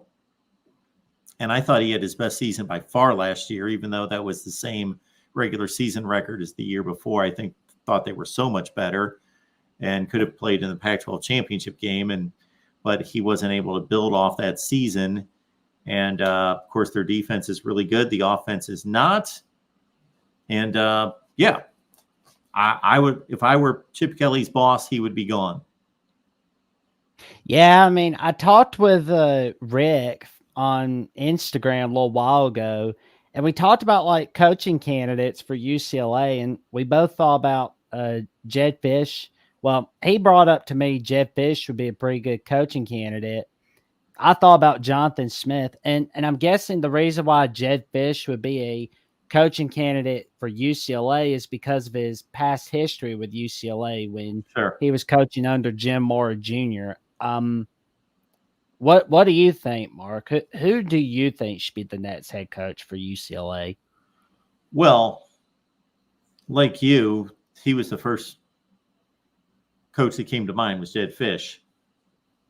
So I'm not giving it much thought. I'm not giving it any thought. I'd throw out all the typical candidates, Matt Campbell and Lance Leipold, and who else would be out there that Chris Kleiman would be pretty good. Yeah, sure. He's a really good coach. Yeah, and I'm not even going into the coordinator ranks, but Jed Fish would certainly have an interview. He'd be a great Cliff Kingsbury in the chat. I would have no interest in Cliff Kingsbury if I was UCLA. No, thank you. I like Cliff Kingsbury, don't get me wrong, but I don't think he's head coach material, unfortunately. He's offensive coordinator material, but he's not head coach material, unfortunately. Yeah. Don't want no. No, agreed.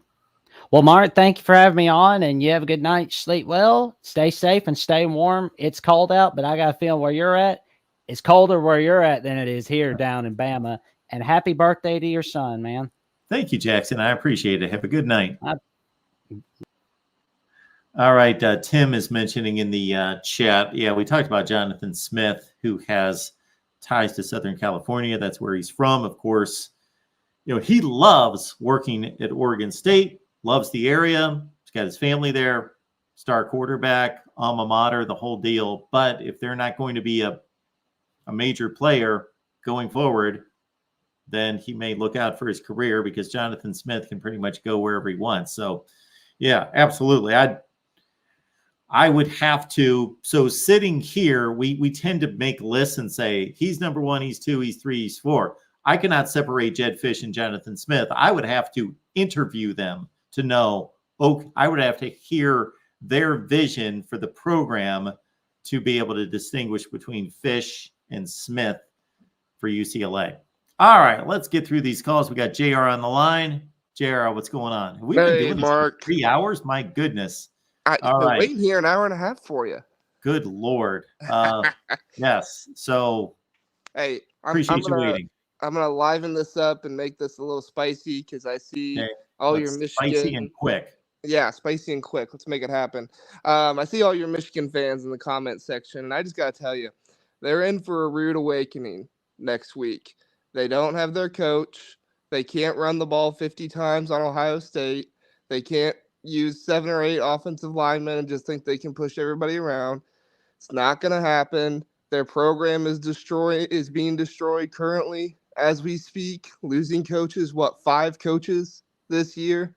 I respect all the people who get on here and say they take their bias away and take their glasses off, but I've got all my bias for Ohio State going right now, and I tell you, I don't think it's going to be pretty for Michigan next weekend. So when you say it's not going to be pretty, do you mean there's just going to be a 1-point loss, or do you mean? No, I think they lose by 2 or 3 scores. Well, they could. Certainly, that's possible. I would not bet on it. That's for sure. Well, yeah, I don't bet anyway. But you think about it. The only reason they won those past 2 times are cheating. That's literally the only reason why. We don't know that. Well, but again, I'm not. We know they cheated, and we know they won, but we don't know the only reason is that the only reason they beat Rutgers the last 2 years? Is that the only reason they beat Indiana the last 2 years? Well, no. Okay. But Indiana and Rutgers aren't Ohio State. I know they're not Ohio State, but we can't. I am all for holding them accountable for their cheating. And again, my level of accountability will change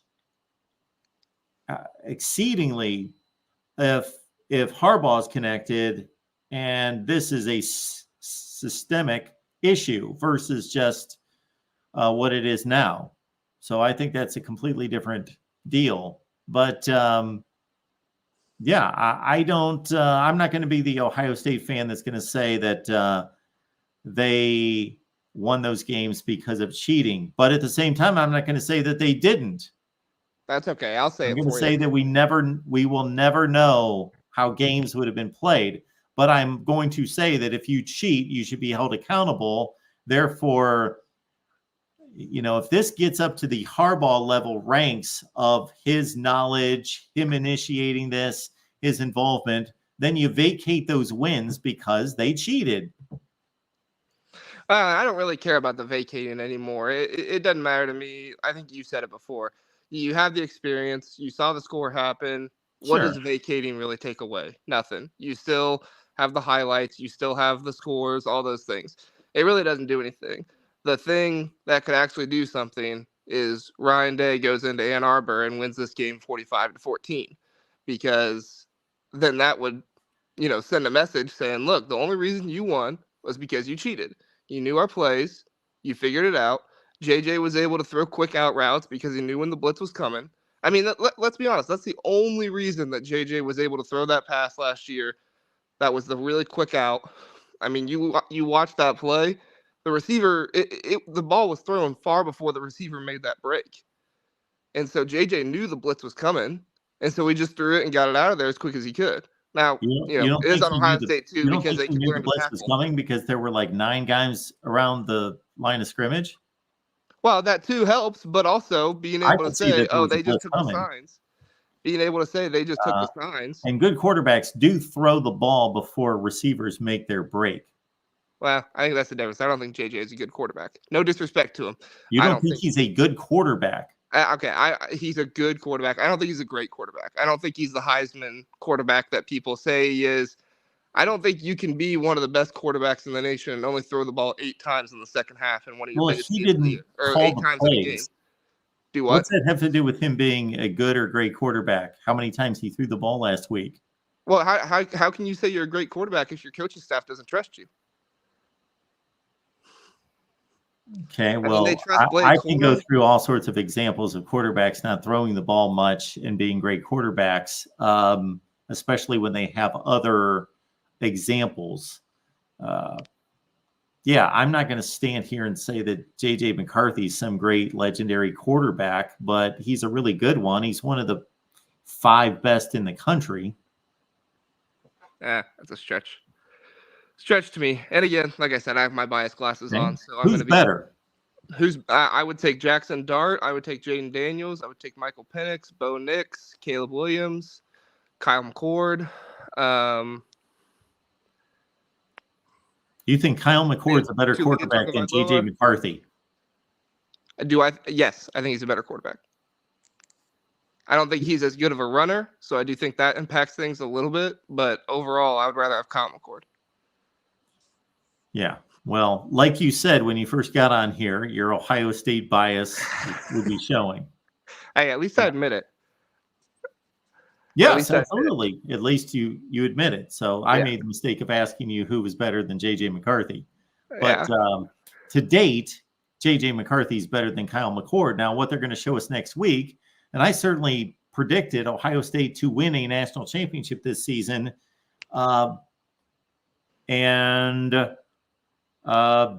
would have to say the script is playing out very similar to what I anticipated. I didn't anticipate that Kyle McCord was going to come out against Indiana and throw 5 touchdowns and put up 50 points. This season is pretty much played out the way I thought in regards to their progression, that the defense would be extremely improved, and that I didn't necessarily predict it would be Travion Henderson, but the talent in that running back room is actually Ohio State's running back room. Michigan fans don't want to hear this. Top to bottom is better than Michigan, and it's not even debatable. Thank you. But now at the top, you can only give the ball to one guy. That's more of a, and now the way. So you would take Blake Corum over Travion Henderson? No. Okay. Not now. Not the way they're playing right now. Okay. I was going to say last year I would, but not this year. Absolutely. Yes. Travion Henderson, I got to give it up to that guy because I've been a bit difficult on him, but he is turned into a physical punishing runner in addition to having home run ability. So, absolutely. Right now I take Travion Henderson, over Blake Corum. Yes, well, he's been better. There's something to be said, too, about when a team relies on a player, like when a player knows that they are the X factor, then when they're the one, a lot of times they can play up to another level that they couldn't play before. I think the best example of this is not so much one player, but just a group of players is Iowa. Do I think Iowa has the best defense in the nation? No, I don't think they have the best defense in the nation. Do they play like they do because they realize that nobody else, that their offense isn't going to win the game for them, that basically the game is all on them? Yeah. I mean, there's something to be said when the entire game, winning the game is on, one group of players or one player in general, or maybe not all the game, but you know what I'm saying? There's a lot of pressure on that player and they thrive in it. And I think Travion Henderson is turning into one of those guys where he's kind of thriving on that. I think Marvin Harrison Jr. has always been one of those guys. But I don't want to get back into this conversation because I know we disagree, but I don't think JJ McCarthy is one of those guys to say the entire game depends on me. I'm going to play up to this level and basically win the game for my team. I think Blake Corum can do that. I think that Travion Henderson can do that. I think Marvin Harrison Jr. can do that. I think the offensive line from Michigan can do that. I understand all that, but Kyle McCord has done that less than JJ McCarthy to date has shown the ability to do that more so than Kyle McCord. What game did he do that in? I think Kyle McCord's going to play an excellent game at Michigan. I really do. I just think he's getting better and better and better. And we can't continue with these phone calls because I've been on here way too long. Unless I want to get people want to just go nuts with super chats, I'll stick around. But my goodness, we're way over 2 hours. We're at 3:05. So thank you, JR. Appreciate you being here. And John D'Adamo says that he wants you back on here after 3 straight dubs by Michigan. If we lose, I'll come back on. Don't worry. All right. Thanks, JR. And you talk about I would love to go through my comment section of all sorts of predictions and things that I've said that people buried me on. And then when they were right, of course, disappear. They're gone. They're gone. All right. These are 1-minute phone calls. Here we go. Taco, what you got tonight? Hello, Taco. Taco's gone. All right. Jeffrey, what's going on tonight? I'll try to make it quick, Mark. I didn't get to call in last week. I had a lot of stuff going on, but glad to be back. And I'm congratulations on 43,000 subscribers as well. I think I commented that on one of your videos, but congratulations that as well. But yeah, so much stuff going on. I mean, Jimbo Fisher, the $75 million, and then Zach Arnett getting fired after 11 games. I mean, that just shows you those two things right now, how wacky college football is right now. It's unbelievable. Then you got all this Michigan stuff. I mean, Michigan and Ohio State fans. I literally tweeted this on Twitter probably about 3 or 4 days ago and said, and you know it's true, but if the roles were reversed and all this is happening to Ohio State, Michigan fans would be acting the same way. They would be like, see, you deserve it. You cheated this entire time. You're not a good team. You know, all this. It's the same thing. It's hilarious because of the fact that Ohio State fans are acting this way toward Michigan fans and then the way Michigan fans are acting too. I mean, it shows you that these two teams and fan bases do not like each other, which is, I guess, good for the sport when you're talking about rivalry games.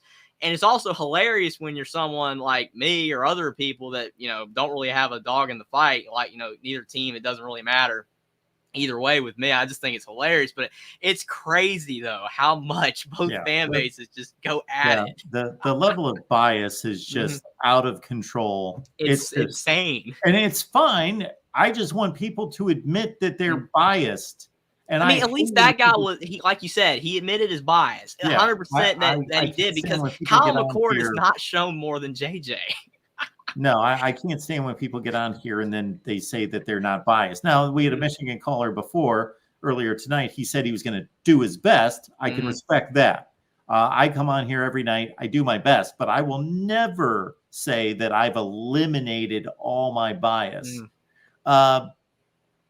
And again, I will go back to the one example. There's a million of them, but I will go back to the one example of having an off-season show where we were dissecting the 1997 national championship and Michigan's right to it, Nebraska's right, who would have won a game, who had the better resume. Obviously, every Michigan fan, oh, there's no way they would beat us. We would have killed them. Every Nebraska fan, we would have killed them. There's no... All you're doing is showing how ridiculously biased you are, and I can't take anyone seriously. I cannot take any of those people, and that's fine. You're fans, be fans, but I'm not taking you seriously. I mean, for sure. It's like there's this one guy that I call in a Miami fan on his show, and like everybody, they'll call in and say, I've never picked against Miami no matter who we play. I'm picking us to win. We're going to win. It's like, dude, you're 6-4. Like you don't even win every game. Like it's hilarious, but that's football for you. Makes it a lot of fun. But yeah, and you mentioned about how people slam you in your comment section over certain things. Happens to me all the time. When I predict the game wrong, I'll get all those comments saying, you don't know what you're talking about, Jeffrey. You've lost your mind. How could you pick this team? This other team's better, even though that team had 4 turnovers, and if they didn't turn it over, they would have won. But I don't know what I'm talking about. Next game, I get it right. To the T, almost the score is exactly right. You don't hear anything. No one says a word. That's the internet for you. It's only when you're wrong is when they want to get you. Yeah. Well, for me, it's not even when I'm wrong. It's just I made a prediction or when I used to put my predictions on here and they would just all scatter.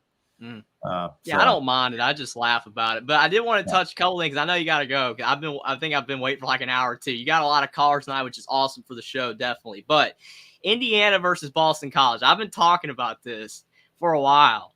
You know, I know Indiana's 3-7. They're not going to be able to make a bowl game. But Boston College is bad. They are 6-5, but they are a horrible, abysmal football team. Who's better in your mind? Boston College or Indiana? Are they about the same? Or is Indiana or BC they're about the same. I hate to bail on it, but I would rate them about the same. It was funny because on our Florida State show, and if any of my Florida State guys are watching, you know I love you. Chris, George, James, you guys are amazing. Reason we've got a Florida State channel. They keep it going. They're all extremely knowledgeable. But again, bias to the hilt. And so they're trying to tell me the other night that the SEC's not been the best conference for the last 15 years. And I'm just like shaking my head like the ACC's been Clemson and nobody else for the last 10. And I'm telling them, you believe me, you do not want to debate me on this. I'm just telling you, you do Oh, not. I want would to be go there for it. I would be there for it. You tell me when you're going live for that, I would be there, and it would be hilarious. So I'm like, are you ready for me to roll this? Like, I'll just start with the facts and just mow this conversation just over. But the only reason I bring that up is because they believe Florida State's being disrespected in the rankings, and they bring that up and they cite Boston College as one of their big wins, and because Boston College is another. And so one of their facts was that Florida State has won more games against teams with winning records than any of the contenders. And so I went through. Teams have winning records because they're bad and they're in a bad conference, and they play terrible non-conference terrible teams. And yes, and are you really going to credit, like, they got a string of 6-4 wins? There's got a ton of them, and you really think that's better than like the team that has one less of those, but they're beating like 8-2 teams and much better teams. So you can do a lot of things with numbers, but if Florida State was beating LSU, you know, and I know they beat LSU, but if they were beating LSU and then Ole Miss and then Missouri and then Florida, you know, like all those teams back to back to back, like in an SEC schedule, then you could say that. But when you're beating BC and Syracuse and all these mid teams that aren't good at all, and they're only winning because they don't play anybody, somebody's got to win the games. Somebody had, like, Virginia Tech, Syracuse, Georgia State, Boston College. None of those teams are good, but they were citing basically that Georgia and Alabama run the league and all that. And I was saying, I completely understand what you're saying, but and if you take away Georgia and Alabama, the rest of the SEC sucks and blah, blah, blah. And I said, well, if you want to make a comparison between the SEC the last 10 years, let's say, and you want to take Georgia and Alabama out of the conference, well, you have to do that with every other conference. You have to take Ohio State, Michigan out of the Big Ten. You got to take Clemson, Florida State now, maybe Clemson, whoever, the last 10 years. And again, it's just not even debatable. So anyway. Yeah, I agree. I mean, I know you got more people to get to, but I mean, there's so many games I wanted to touch on, but it is what it is. I mean, it's just, I had to bring up the BC thing because I've seen a lot of people before the Pitt game telling me that BC was good and they would destroy Indiana. And I'm just like, that's not true. And when you said about Florida State getting disrespected, how are they getting disrespected when Michigan, Ohio State, and Georgia are clearly ahead of them on what they've done, how they've looked, how they've performed? I mean, they've got better wins. I mean, to me, there's an argument Washington could be ahead of Florida State, and they're not. Oh, absolutely. And I told them that. Put Florida State ahead of them. I said Washington's got a win against Oregon. What is Washington's second best win? Let's see. They've got Oregon. They've got USC. They've got Utah. You know, and they've got another win in there. I'm trying to think who without Arizona. They've got 4 really good wins. That's a good win. And that's a win that's aged well because at the time when they won, people were like, that's not a good win because they barely won. People thought Arizona was bad, but they made the switch at QB and now they're much better. But it's going to be a great weekend of college football. I can't wait for that Washington-Oregon State game. I went Washington. I know it's very close. It's going to be a good game. Georgia, Tennessee, hopefully it's competitive. Looking forward to a lot of games. Hopefully Indiana can get the spittoon. They get another win in the spittoon series. I think if Indiana beats Michigan State, it'll be their first time winning back-to-back games in that event and since like the 90s, like the Mallory year. So it's crazy. So it's going to be awesome. But talk to you soon, Mark. Maybe I'll call in tomorrow night if I can. And I hope you have a great rest of the show. Appreciate it. All right. Our show is lasting 2 more minutes. So the next 2 callers, I am going to press go. You're going to talk for a minute and I'm going to click it off after a minute because we've been on way too long. We only have 150 people here. If we had a really massive show going and there were reasons to stay on, we would. But anyway, Golden Playbook, 1 minute, go. Okay, I just wanted to ask you real quick. Yes, sir. So if Alabama ends up beating Georgia in the SEC championship, will Alabama get in? Sure. Well, you've got to give me the rest of the scenario. Like, let's just say if, like, Washington gets a rematch with Oregon or something, Oregon beats them, and then Alabama beats Georgia in the SEC championship. Alabama, sorry to cut you off because I think I know where you're going. They're going to get, I believe, preference over any other one-loss team unless possibly Texas because of the obvious. Yes. Yeah, I always thought maybe it's a possibility still. And they may still get that after beating Georgia. Yeah. And yeah, I agree about, Washington being ahead of Florida State because Washington's just got a better win.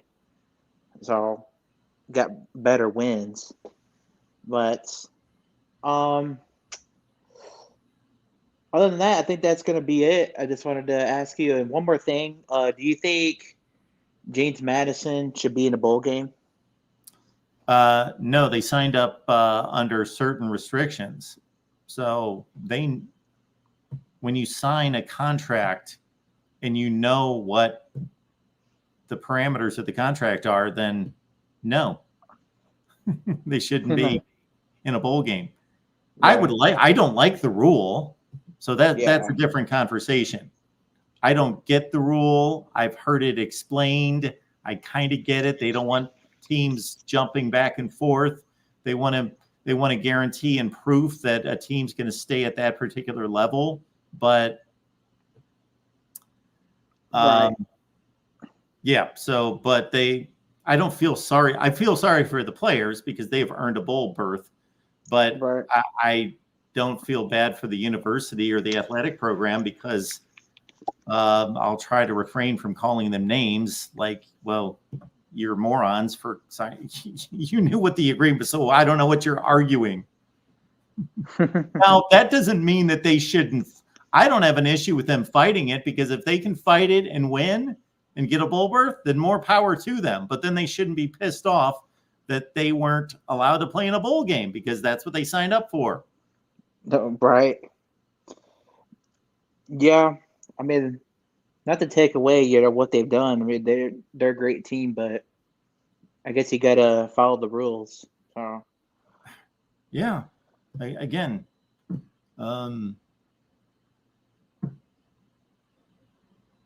I worked at places, and if I broke the rules and they caught me, and I would say, well, you know what? I think this is a stupid rule, but I got to pay the consequences because I work here. So. Well, anyways, there's going to be some great games this weekend. Well, we appreciate you being here. All righty. Thank you. Thanks, man. All right. Love this comment from our knucklehead here, SEC Dog, or is it Sec Dog? I think it's Sec Dog. Yeah. I've mispronounced that for years. I've always thought it was SEC Dog, but it's clearly not SEC Dog. It's Sec Dog. So I don't know if that's short for second dog, I guess. Being used to finishing second in the SEC, runner-up or something. I don't know. Only 150 people. Y'all paying attention. We're not worth his time. I've been on here for 3 fucking hours and 20 minutes, you moron. So anyway, yes. So, I won't take it any past what I just stated. That's a fucking moronic comment, you idiot. So bye. The rest of you, thank you so much for supporting and appreciating what we do here at the Voice of College Football. And I know that 99.9% of you do. And otherwise, there's a few idiots out there. But thank you because you guys are awesome. You were here tonight.